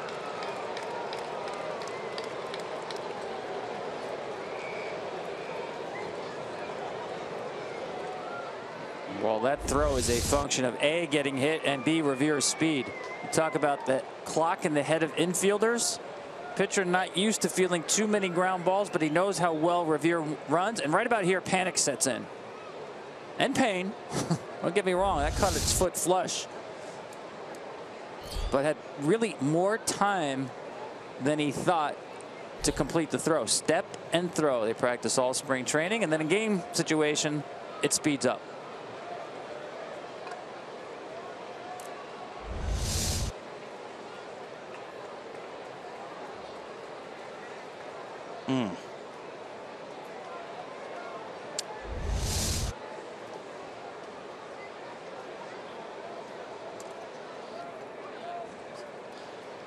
The reason why Josh Collmenter was a starter today was that Mike Foltynewicz was unable to make his start because of what happened to him on Monday. Something similar as what we just saw. You watched him follow through. Where was his glove? Behind him. It's much more common in today's game, the search for velocity. Pitchers compromising their delivery mechanics. You let that ball go. As soon as you let it go, you become an infielder. Except most pitchers are not in position to field the ball with the glove behind them because they put such effort into the delivery. It's a two-base error charged to the pitcher Withrow. That allows Revere to get to second, and now Trey Turner at the plate, who is 2 for 3. Those 2 hits, solo home runs to left field, and now Recker goes out to speak with Withrow. The StatCast powered by Amazon Web Services. The 2 home runs by Trey Turner. The exit velocity on the first one, 100 miles per hour. Second one, 99. It's about average for a home run. But you know what? They all count the same. Even the ones in Giancarlo Stanton territory at 120. And Turner takes the pitch low and outside for ball 1.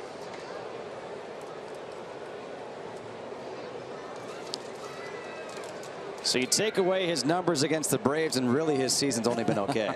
The Braves should just tell him what's coming. Because whatever they've tried before, it ain't working. Able to lay off the fastball at 95, 2 balls and no strikes. We opened up this broadcast talking about this kid, 23 years old, Trey Turner, who was drafted as a shortstop by the San Diego Padres out of NC State. Was traded to the Nats, brought up, playing now center field, and playing a very good center field. And if you're thinking about the future for the Washington Nationals, you've got Trey Turner now in center field, and the question's going to be, is this kid going to be a center fielder? Do they keep him there? Do they move him back to his natural position of shortstop? You've got Bryce Harper. By the way, he's also 23. Soon to be 24. Soon to be 24. He's playing in right field. You've got Max Scherzer signed. Steven Strasburg signed his 7-year contract this year. Lucas Giolito, Joe Ross on the pitching end. A lot of young talent for a team that's good right now. There was a scoring change. It's now an infield single for Revere and a throwing error that allowed Revere to get to second, which I believe is the correct call. But as far as a guy like Trey Turner is concerned, this young kid, you know, Bryce Harper has been the fan favorite for so many Nationals fans for the last few years. This young kid, Trey Turner, he may become a fan favorite as well. Young kids like Devin Bortnick out there watching in DC, he might be the guy they look to.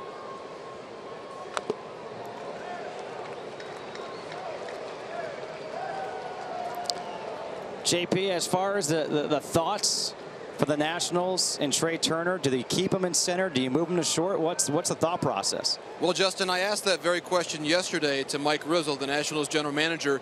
He told me they still view Trey Turner as a shortstop in the long term, with Danny Espinosa being a free agent after next season. 3 balls, 2 strikes here to Turner. Stays alive. When you mentioned long term for Trey Turner, I thought perhaps you were thinking ahead to a possible National League Championship Series matchup with the Cubs, because the one weakness, it's a small one, but the one weakness I see in the Cubs, their starting pitchers are awful at defending the running game. And this guy this season, Trey Turner, including his numbers in the minors, 49 steals and 55 attempts. At the big league level, this is what I love. After the 3rd inning, he's never been thrown out stealing. 14 for 14. So that tells me he can get a big bag late in the game. 3-2, hit the other way, drops in for a base hit. Holding up at third base is Revere. 3rd hit of the game for Trey Turner. He's now 3 for 4. Runners on the corners. Nobody out here in the 7th for the Nationals. I don't know what the quality of that at bat. I mean, he kept fouling off pitches, We talked about the flat path of his swing. This is a good pitch by Withrow, down and away. Watch him go down with his legs, get into this ball, and get through it. And I want to continue the conversation about do you keep him in center field or do you move him to shortstop, and what's going to happen if Espinosa leaves as a free agent. We were talking about this before the game, and you and I were discussing what do you think they should do. It seems like outfielders have a longer career than a middle infielder does. Throw over to first base, because why not? You got to watch this kid who's 26 of 30 in stolen bases. You know, he's so good at stealing bases. I think even though you're down here 4, I think he runs. I agree.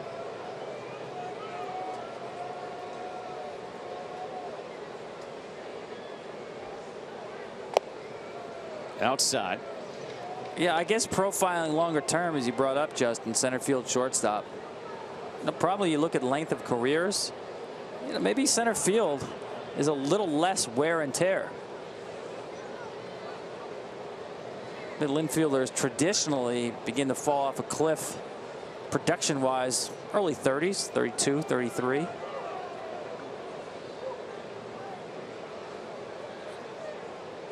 There goes Turner. Put it in your pocket. No throw. Stolen base number 27 for Trey Turner.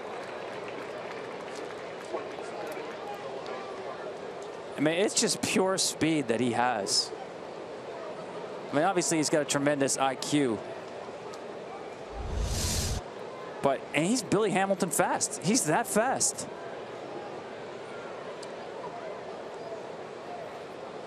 Again, I might be more careful with the head first slide. You see he already wears the oven mitt to protect those fingers.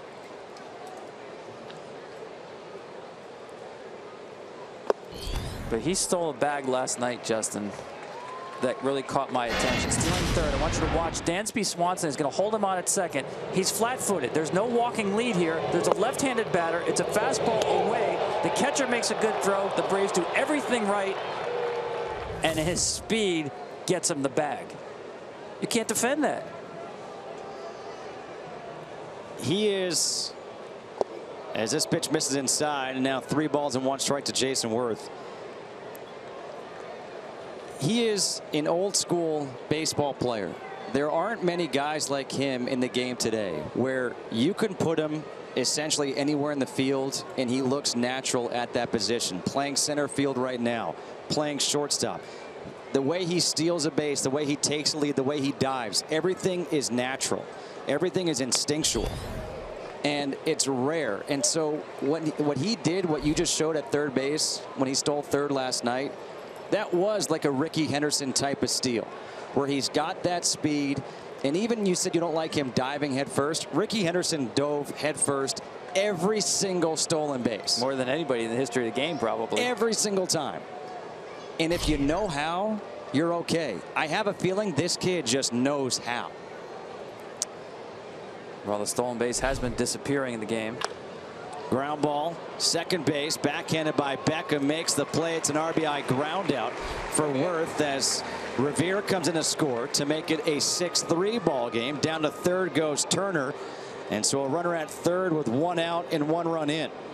Pretty nice to take that double play out of order. Of course, you never know. You can't assume the same result first and third, but it's part of getting that bag there, taking the double play out of order, getting yourself in scoring position. And I'll give you another guy. You make a good point about he's got, if you want to call him old school baseball skills where he can play anywhere. How about Kris Bryant, likely MVP this year? Playing anywhere, tremendous base runner, leads the major leagues in running from first to third on singles. Very quick for a 6'5" guy. Leads the league in runs scored. Joe Maddon plays him anywhere without hesitation. Daniel Murphy doubled back in the third. And this guy may be in the mix, huh, for MVP? Wow. I said it in the first. Was there a better free agent signing than him in the offseason? There's a lot of guys who got a lot more money than Daniel Murphy, but bang for the buck, the answer is no. I mean, a look at the MVP candidates. I mean, you know, we talk about young guys. Look at Corey Seager. He's got to be the runaway rookie of the year. Absolutely.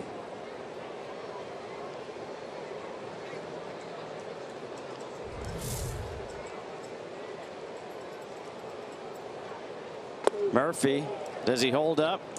He does. So it's 3 balls and no strikes. But you mentioned Kris Bryant. This is what I think is so cool. If Kris Bryant can win the MVP this year, right? Bryce Harper won it last year, right? Those two guys grew up together. Las Vegas. They played on the same team together. At the age of like 12. Yeah. I think that team is pretty good. Murphy pops one up. Garcia in foul territory makes the catch. Turner has to hold at third. Think about this as these two. There's Bryce Harper and Kris Bryant. By the way, Bryce looks like he's taller than Bryant. Looks like Bryant hadn't hit his growth spurt yet. Still had the baby fat on him. But in 2004, you think those guys were talking, hey, what do you think? In 15, 16, I'll win the MVP. In 16, you win it? We'll take turns. I mean, my gosh. Yeah, and Bryce, to have a team where 2 guys make the majors is crazy. I know. But then have back-to-back MVPs. Well, this guy was the youngest unanimous MVP winner last year, and Kris Bryant, I'm not sure he's going to be unanimous, but I do think he is the leader right now in the voting, potential voting. And now Harper takes a strike at the knees. Well, this guy's just trying to find something close to his MVP form. Earlier this year, he went to keeping the bat off of his shoulder. Now he's gone back to putting the bat on the shoulder. Searching, searching, searching. Off the end of the bat, 0-2. That last pitch, I sound like a broken record on this. That is what's been happening to Bryce Harper. That fastball away, inability to cover it, off balance, watch him open up early, shoulder goes up and away, and the body's out already. There's really not much he can do with this pitch. Last year, he made a conscious effort to try to go the other way. Is it he's become pull happy now? And I'd like to show him the numbers because he's a much better hitter the other way than he is to the pull field. To straightaway center field, Inciarte has room out there to make the catch and end the inning. The Nats do get 1 run back in the inning. It's stretch time here in Atlanta, 6-3.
of America and by the Lincoln Motor Company and the exhilarating new Lincoln MKZ.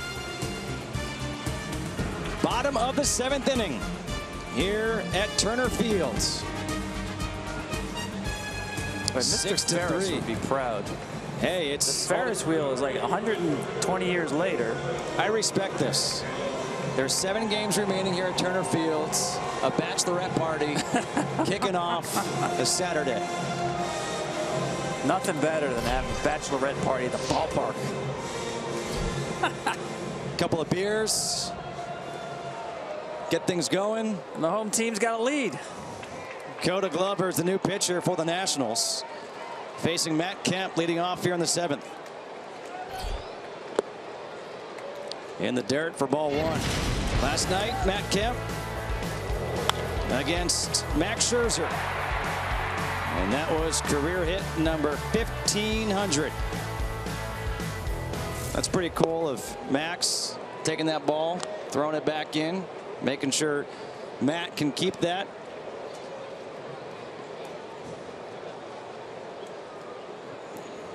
And Matt Kemp, who went from San Diego to Atlanta and wrote a piece talking about kind of recommitting himself to baseball and his pledge to the fans here in Atlanta. And JP, he has put up good numbers here for the Braves. Past 10 years of major league service time, he told me yesterday he believes he still has a lot of very good seasons left, some all-star seasons left, and he certainly heard those comments earlier this year by Braves GM John Coppolella saying he has to get into better shape. Matt told me yesterday he knows what he has to do, and one thing about this off-season, Justin, is he had that ankle surgery a couple years ago. He said he hasn't really been able to work out hard with his legs. He expects to be able to do that this winter. Fouls it back. 2 balls and 2 strikes. Yeah, that's the key for me. You know, he is rejuvenated here in Atlanta. The power numbers are there. Swinging more often than he ever has in his career. Turned into a super aggressive hitter. Part of the reason why his numbers are up. But getting himself in better shape. A guy who is one of the best athletes in this game. Kemp turns on the inside fastball down the left field line. And he will trot into second base. And when I say trot, I mean a slow trot. Yeah, he just doesn't move the same way. And JP mentioned that ankle injury actually happened in Washington. And I've always said that's something that I would show to minor league players, because Matt Kemp, as I said, one of the best athletes in baseball, true 5-tool guy back then. And for a lack of hustle from third base to go home, he ran himself into the catcher and really messed up that ankle badly. And I agree, he hasn't recovered fully since then. But it began with a lack of hustle from third base. You called it in that column he wrote in the Players Tribune.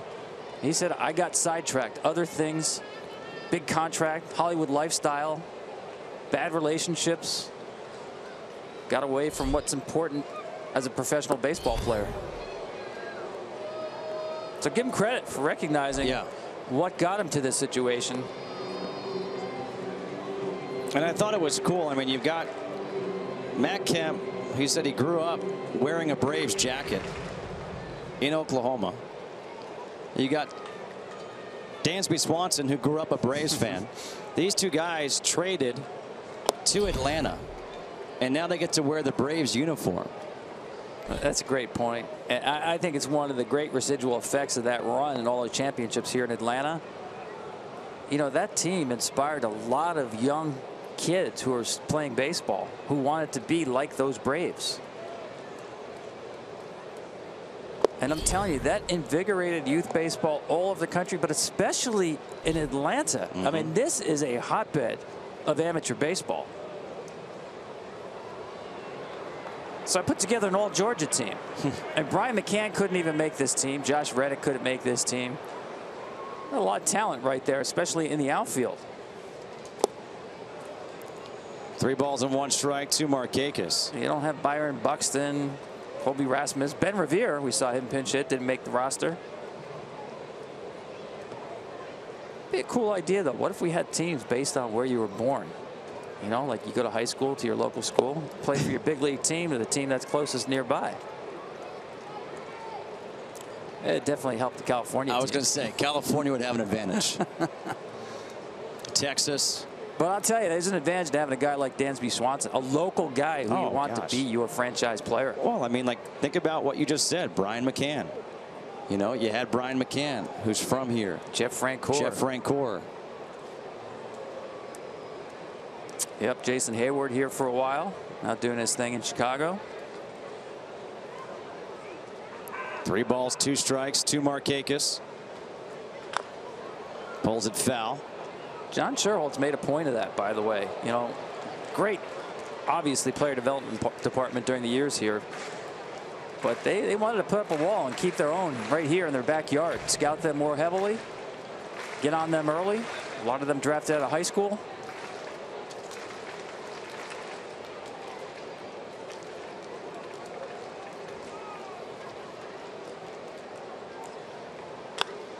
Markakis to center field. Turner going back. Over to his right, makes the catch. Kemp is tagging. Here comes the throw. And Kemp is in there safely.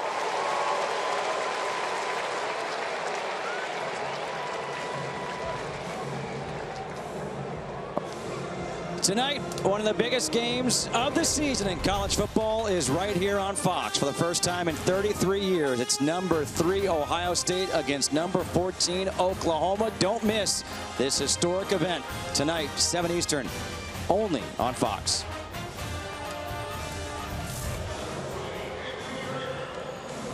Well, now with a heads-up base running by Kemp, testing the arm of Trey Turner. Yeah, they're checking to see if he left early, though. Daniel Murphy was all over this. And they're just killing some time here, trying to get word from the replay coordinator whether they should challenge or not. Hold up. Come on, guys. You got to make up your mind, though. It's one thing that drives me nuts. Nope. No, he's on time. Yep, he did start to move, but had not yet left the base. They're going to put on an appeal play.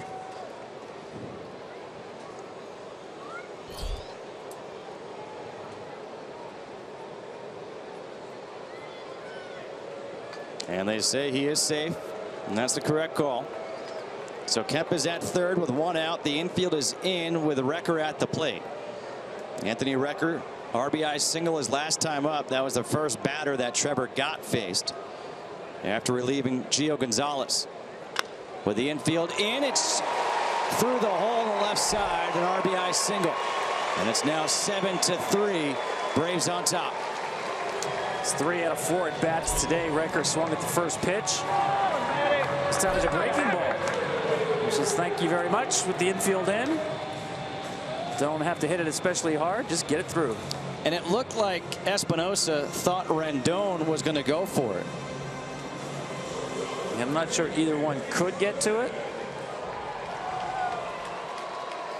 Split the difference between them.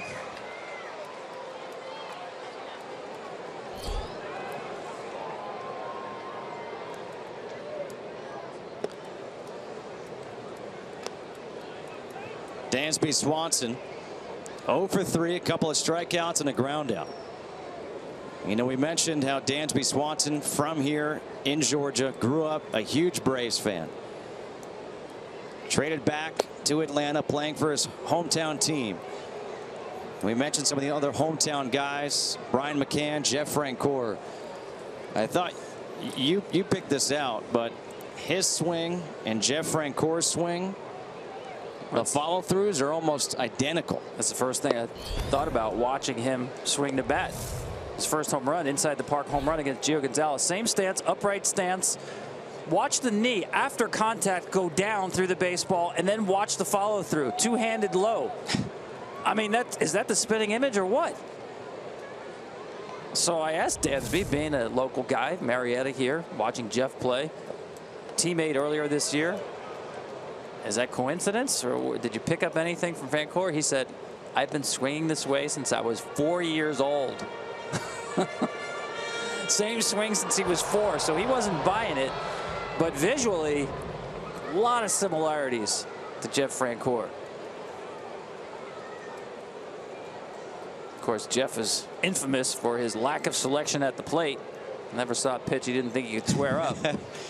Dansby a little more selective. Down low. Now 3 balls and 2 strikes to Swanson. As I said to Dansby, he must have been here all the time as a kid. Turner Field, right? Coming to see Braves game. He says, not really. He says, I probably came to only 4 or 5 games. I was too busy playing baseball myself to come here. He said, but it seemed like every time I came to a Braves game at Turner Field, Chipper Jones hit a home run. He said, that's what I remember about coming here to games. Chipper Jones always coming through with a home run. You know, people forget that Chipper Jones was drafted as a shortstop. That's right. Number 10. Had the ACL injury. Moved to third base.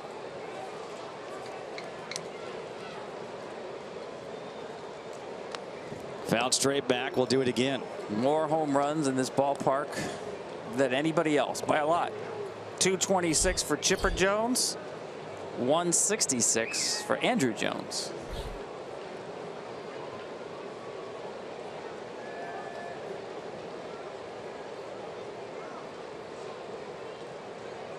One run in here in the 7th. 7-3. Braves on top. Swanson to left field. Worth going back. He's there. Makes the catch. And back to first goes Recker. We all earlier saw the swing of Trea Turner and his bounce. Watch the back leg of Swanson as he gets through this ball. This jams him a little bit. Foot comes off the ground. And watch the backside leave. See, he's leaving that behind him. He's not getting his backside through the baseball. And that's why there's not a lot of carry on this ball. Look, that backside is not getting through the baseball. That's something obviously he can work on to drive the ball farther. Like a swing, like everything about the approach, just getting the backside through the baseball is going to generate more power. 2 outs now for Gordon Beckham. After the meeting on the mound with Mike Maddox.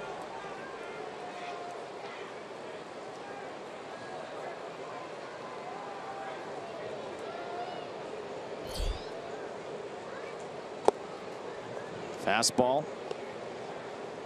No one outside on the outside corner. 0-1.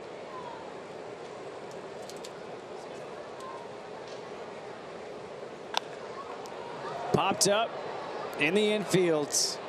Espinosa at shortstop calls for it, makes the catch, and that will do it for the 7th. But 1 run across. We head to the 8th at 7-3 Atlanta.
Summary is sponsored by Budweiser, and Trey Turner, a couple of solo home runs for the Nats. Josh Colmenter, really nice job making the start for the Braves. 5 innings, tying a career high with 8 strikeouts.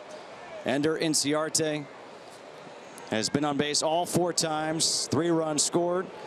And now Jose Ramirez in to face Anthony Rendon in the 8th, with the Braves leading 7-3.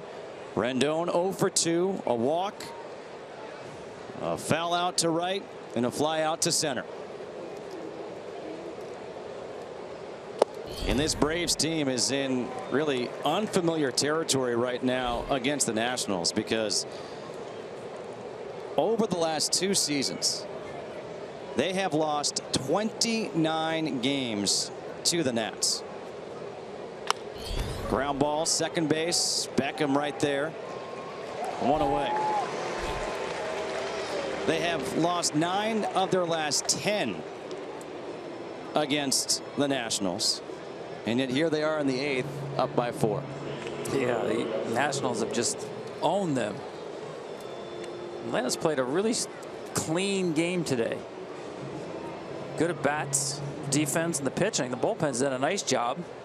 And stop me if you've heard this one before, but another relief pitcher who throws mid to high 90s with a hard breaking ball. I don't know why hitting is so hard in today's game. One after the other after the other. They just keep coming.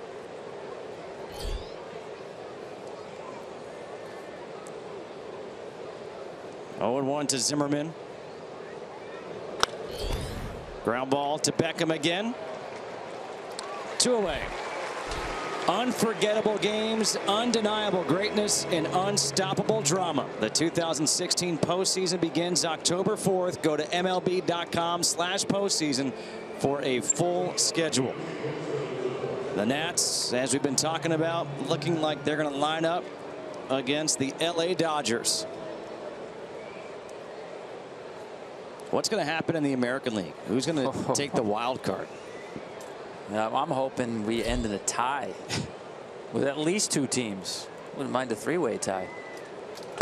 Been waiting for that scenario.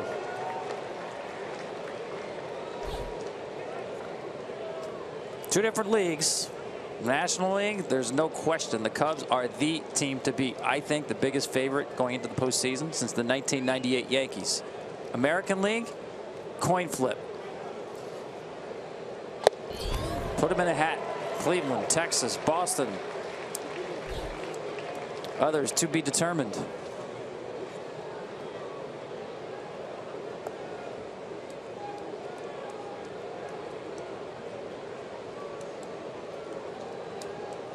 No balls, 2 strikes to Espinosa. Pops one up, shallow center. Swanson going back, and Ciarte coming in, makes the catch, and a 1-2-3 inning work by Ramirez. We head to the bottom of the 8th. 7-3 Braves.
Today's telecast is sponsored by T-Mobile, bringing you greater coverage of today's game, and by Domino's. Order online and track your order. A good day for baseball here in Atlanta. The Braves leading 7-3 over the first place Nationals. Babies galore for these two teams. Congratulations to Freddie Freeman and his wife Chelsea as they welcome a baby. Anthony Recker and Kelly Recker welcome Grady to the world. And Danny Espinosa also with his wife, a baby boy.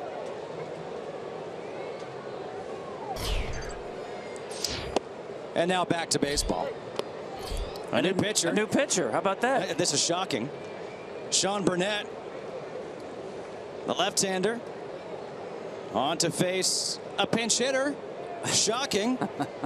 Brandon Snyder. Well, I said it was 37 against 35. Maybe you can get all 82 of them into the game. 72 of them into the game today. 209, 3 home runs, 8 RBIs in 34 games for Snyder. So I must point this out. On this date in Atlanta, by the way, in a minor league game in 1910, Mobile beat Atlanta 2-1. The time of the game, I'm not kidding here, the time of the game was 32 minutes. There was 1 walk and 1 strikeout in the game. The players generally swung at the first pitch. It was the last game of the year. Oh, yeah. 32 minutes. Then 6 years later, Asheville and Winston-Salem set out to break the record.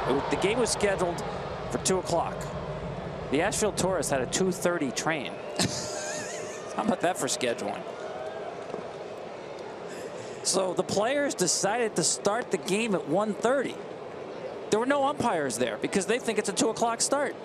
They said, well, who needs umpires? It's the last game of the year. We have a train we're not going to miss. So they started the game early without umpire. They were literally running back and forth positions. They were running into outs on the bases. Snyder goes the opposite way, and that falls in for a base hit. Snyder will head to second with a leadoff opposite field double. Now, he stopped at second base. But back in 1916, you know, in Little League, they say keep running until somebody tagged you out. That's what they did. So they beat the record by 1 minute. They finished in 31 minutes. And that, to this day, is the shortest professional game in history. That's about a good half inning in today's game, 31 minutes.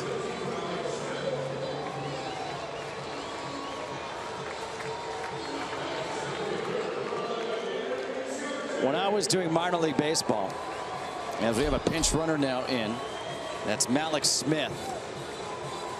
That last game of the season, if the teams were out of it, there was a rule that you had to swing at the first pitch. And if you didn't, you were fined. You see some weird things the last day of the season. Mike Witt threw his perfect game on the last day of the season. I believe they were playing Oakland. So everybody's in a, not to get on a train, now it's in a hurry to get on a plane to get home.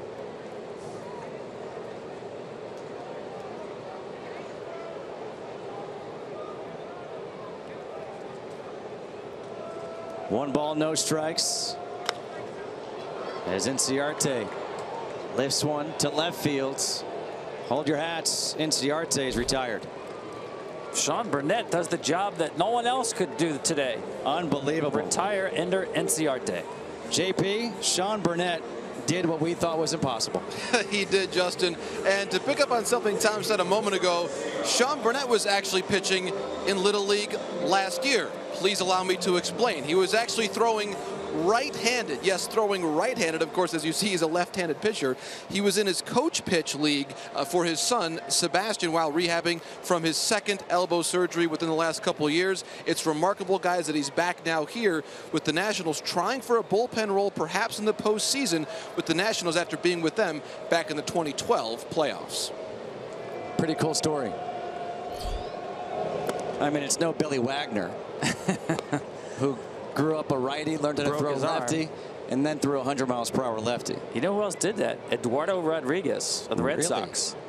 He was 7 years old. He was climbing his dad's truck on a rainy day, fell and severely broke his right arm.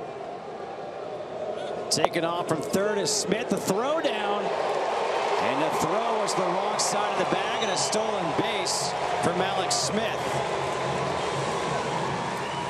They keep playing hard. You know, that's Nothing what Brian wrong with it. Snitker said.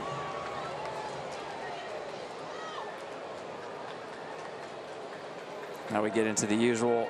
Let's everybody stop and stand around while we decide whether we should challenge or not.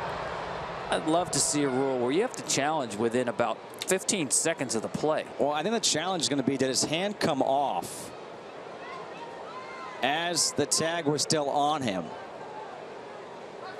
And the answer is no so far. Well, oh man, that's splitting hairs, but you know what? He's out. Yeah. And I really wish and I hope at some point that they change the rule. You can't. You can't. The minute we went down this rabbit hole of instant replay, it became a literal game where beating the tag wasn't enough. No, but it's that we have the technology now with the super slow-mo and high definition to actually find out if you are off the base while you are being tagged. That is the literal definition of being out. And you might not like it. But it's like right there, Rendon. It wasn't even like he intended to hold that tag on him. He was just falling. And the body fell onto the glove. Hang with him. And everyone's cheering, thinking he's safe right now. But if you watch it really carefully, his foot may be off that bag when the glove is on him, and he might be called out. I get it. It does seem like splitting hairs, very much nitpicking. It's not, quote-unquote, the spirit of the rule. But if you're off the base while you are tagged, you are out. And I understand replay was put in essentially to make sure we don't have big calls The egregious errors. Exactly. But you can't have a gray area with replay. You're either in it or you're not in it. And we are in it. There's no going back. See ya.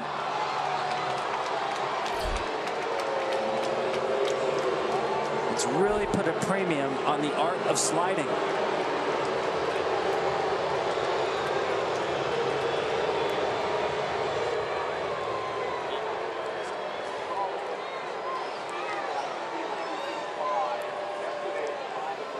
It's a caught stealing 2-5, but it's something that I don't care how long we have this and what happens, I will always despise it. Well, what are you supposed to do? You're supposed to call him safe because, well, you are gonna be safe. No, it's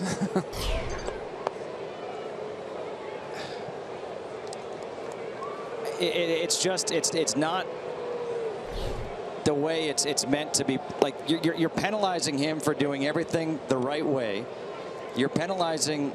You're going to replay for the wrong reason. You know, I have a crazy idea about solving part of this because mostly on these slides.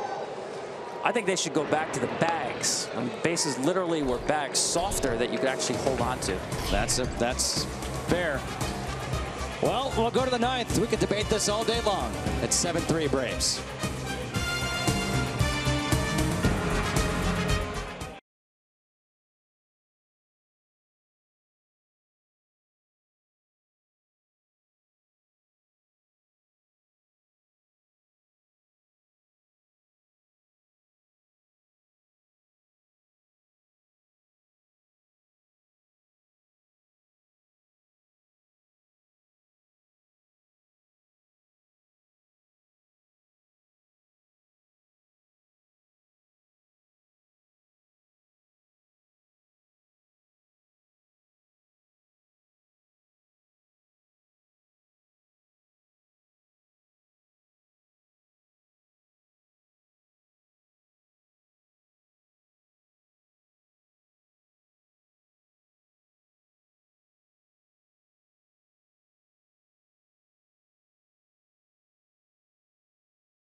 look at today's prevailing moment of the game, sponsored by the Hartford. It was the leadoff hitter, Ender Inciarte, for the Braves, really setting the tone for Atlanta today. His first 3 at-bats, 3 for 3. A double, 2 singles, scored 3 times in his first 3 trips to the plate, has reached base 4 times. And Gio Gonzalez just could not get him out. Now into the game for the Braves, trying to close it out, is Jim Johnson, and he'll face a pinch hitter, Chris Heisey.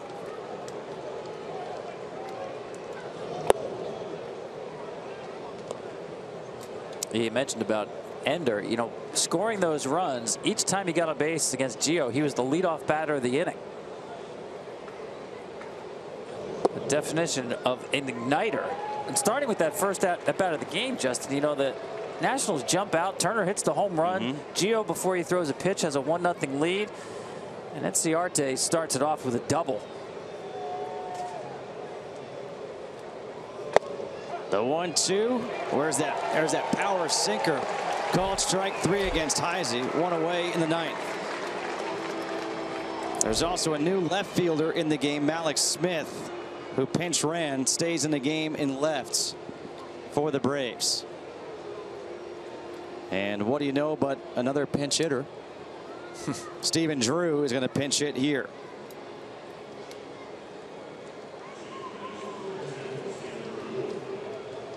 I had him on my all-Georgia team. You can play anywhere. Short, second, third. I gave short to Dansby, though, and Stephen over at second base.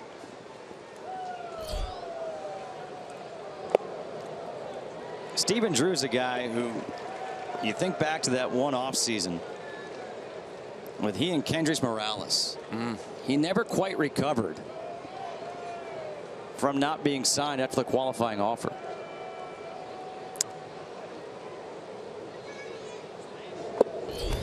Stephen Drew was just an absolute great collegiate player.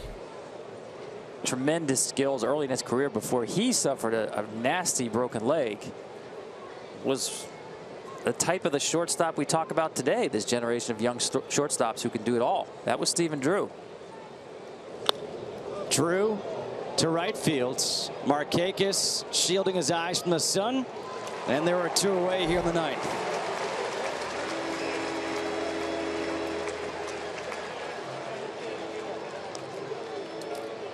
Well, we'll get another chance to see Trey Turner. Trey Turner, 3 for 4, couple of home runs,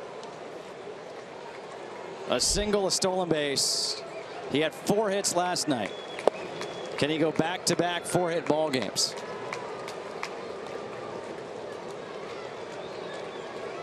The Nats are down to their final out.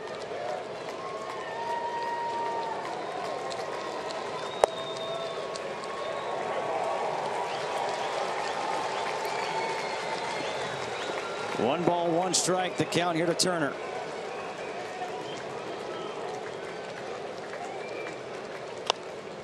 Fouled away, 1-2. Well, if you're a Nationals fan, just some more to dream on when it comes to Trey Turner. Possible X factor in postseason play. If you're a half-empty kind of Nationals fan, you still worry about Gio Gonzalez and getting him right for the postseason. In the dirt, 2-2.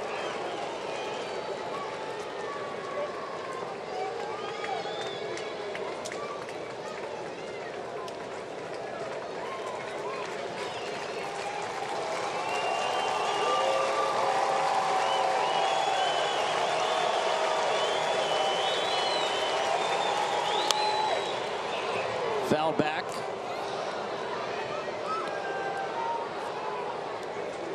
The producer for today's game is Carol Langley. Our director is Mitch Riggin. Want to send a special shout out to Bill Webb, back home watching. Webby, get well soon. We're all thinking of you. In the dirt, 3-2. Andy Kavanaugh, our AD. Jordan Harrison, the BA. Wayne Fiddleman on stats in the truck. Andy Bonji on stats up here in the booth. 3-2 is up high, so Trey Turner reaches base yet again. Doesn't stop grinding. Another quality at bat.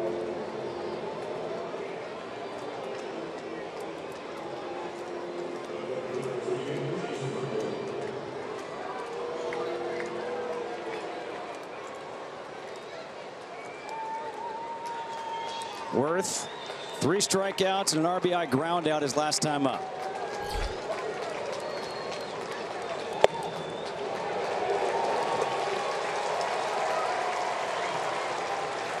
You hear the term a heavy ball. Jim Johnson throws that heavy ball.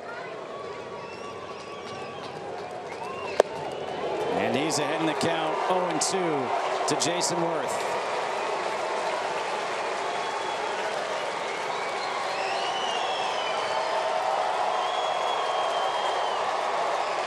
The Braves looking for just their second win against the Nats in their last 11. Outside, 1-2.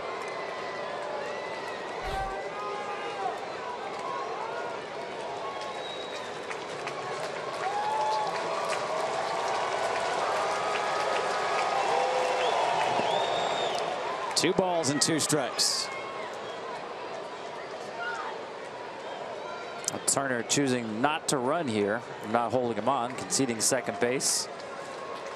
And he's just staying put.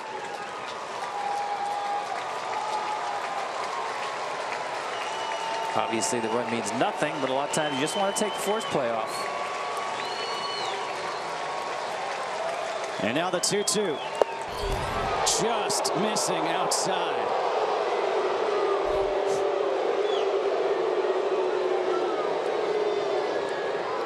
The finale of this 3-game series is tomorrow. Joe Ross will go for the Nats against Matt Wisler for the Braves. There goes Turner. Ground ball, third base. Garcia makes the play, and that'll do it. 7-3, the Braves defeat the Nationals here in Atlanta. For Tom Verducci and JP Morosi, I'm Justin Kutcher saying so long from Atlanta. We'll send you to our LA studios for more post-game coverage after these messages. Again, the Braves take this one 7-3.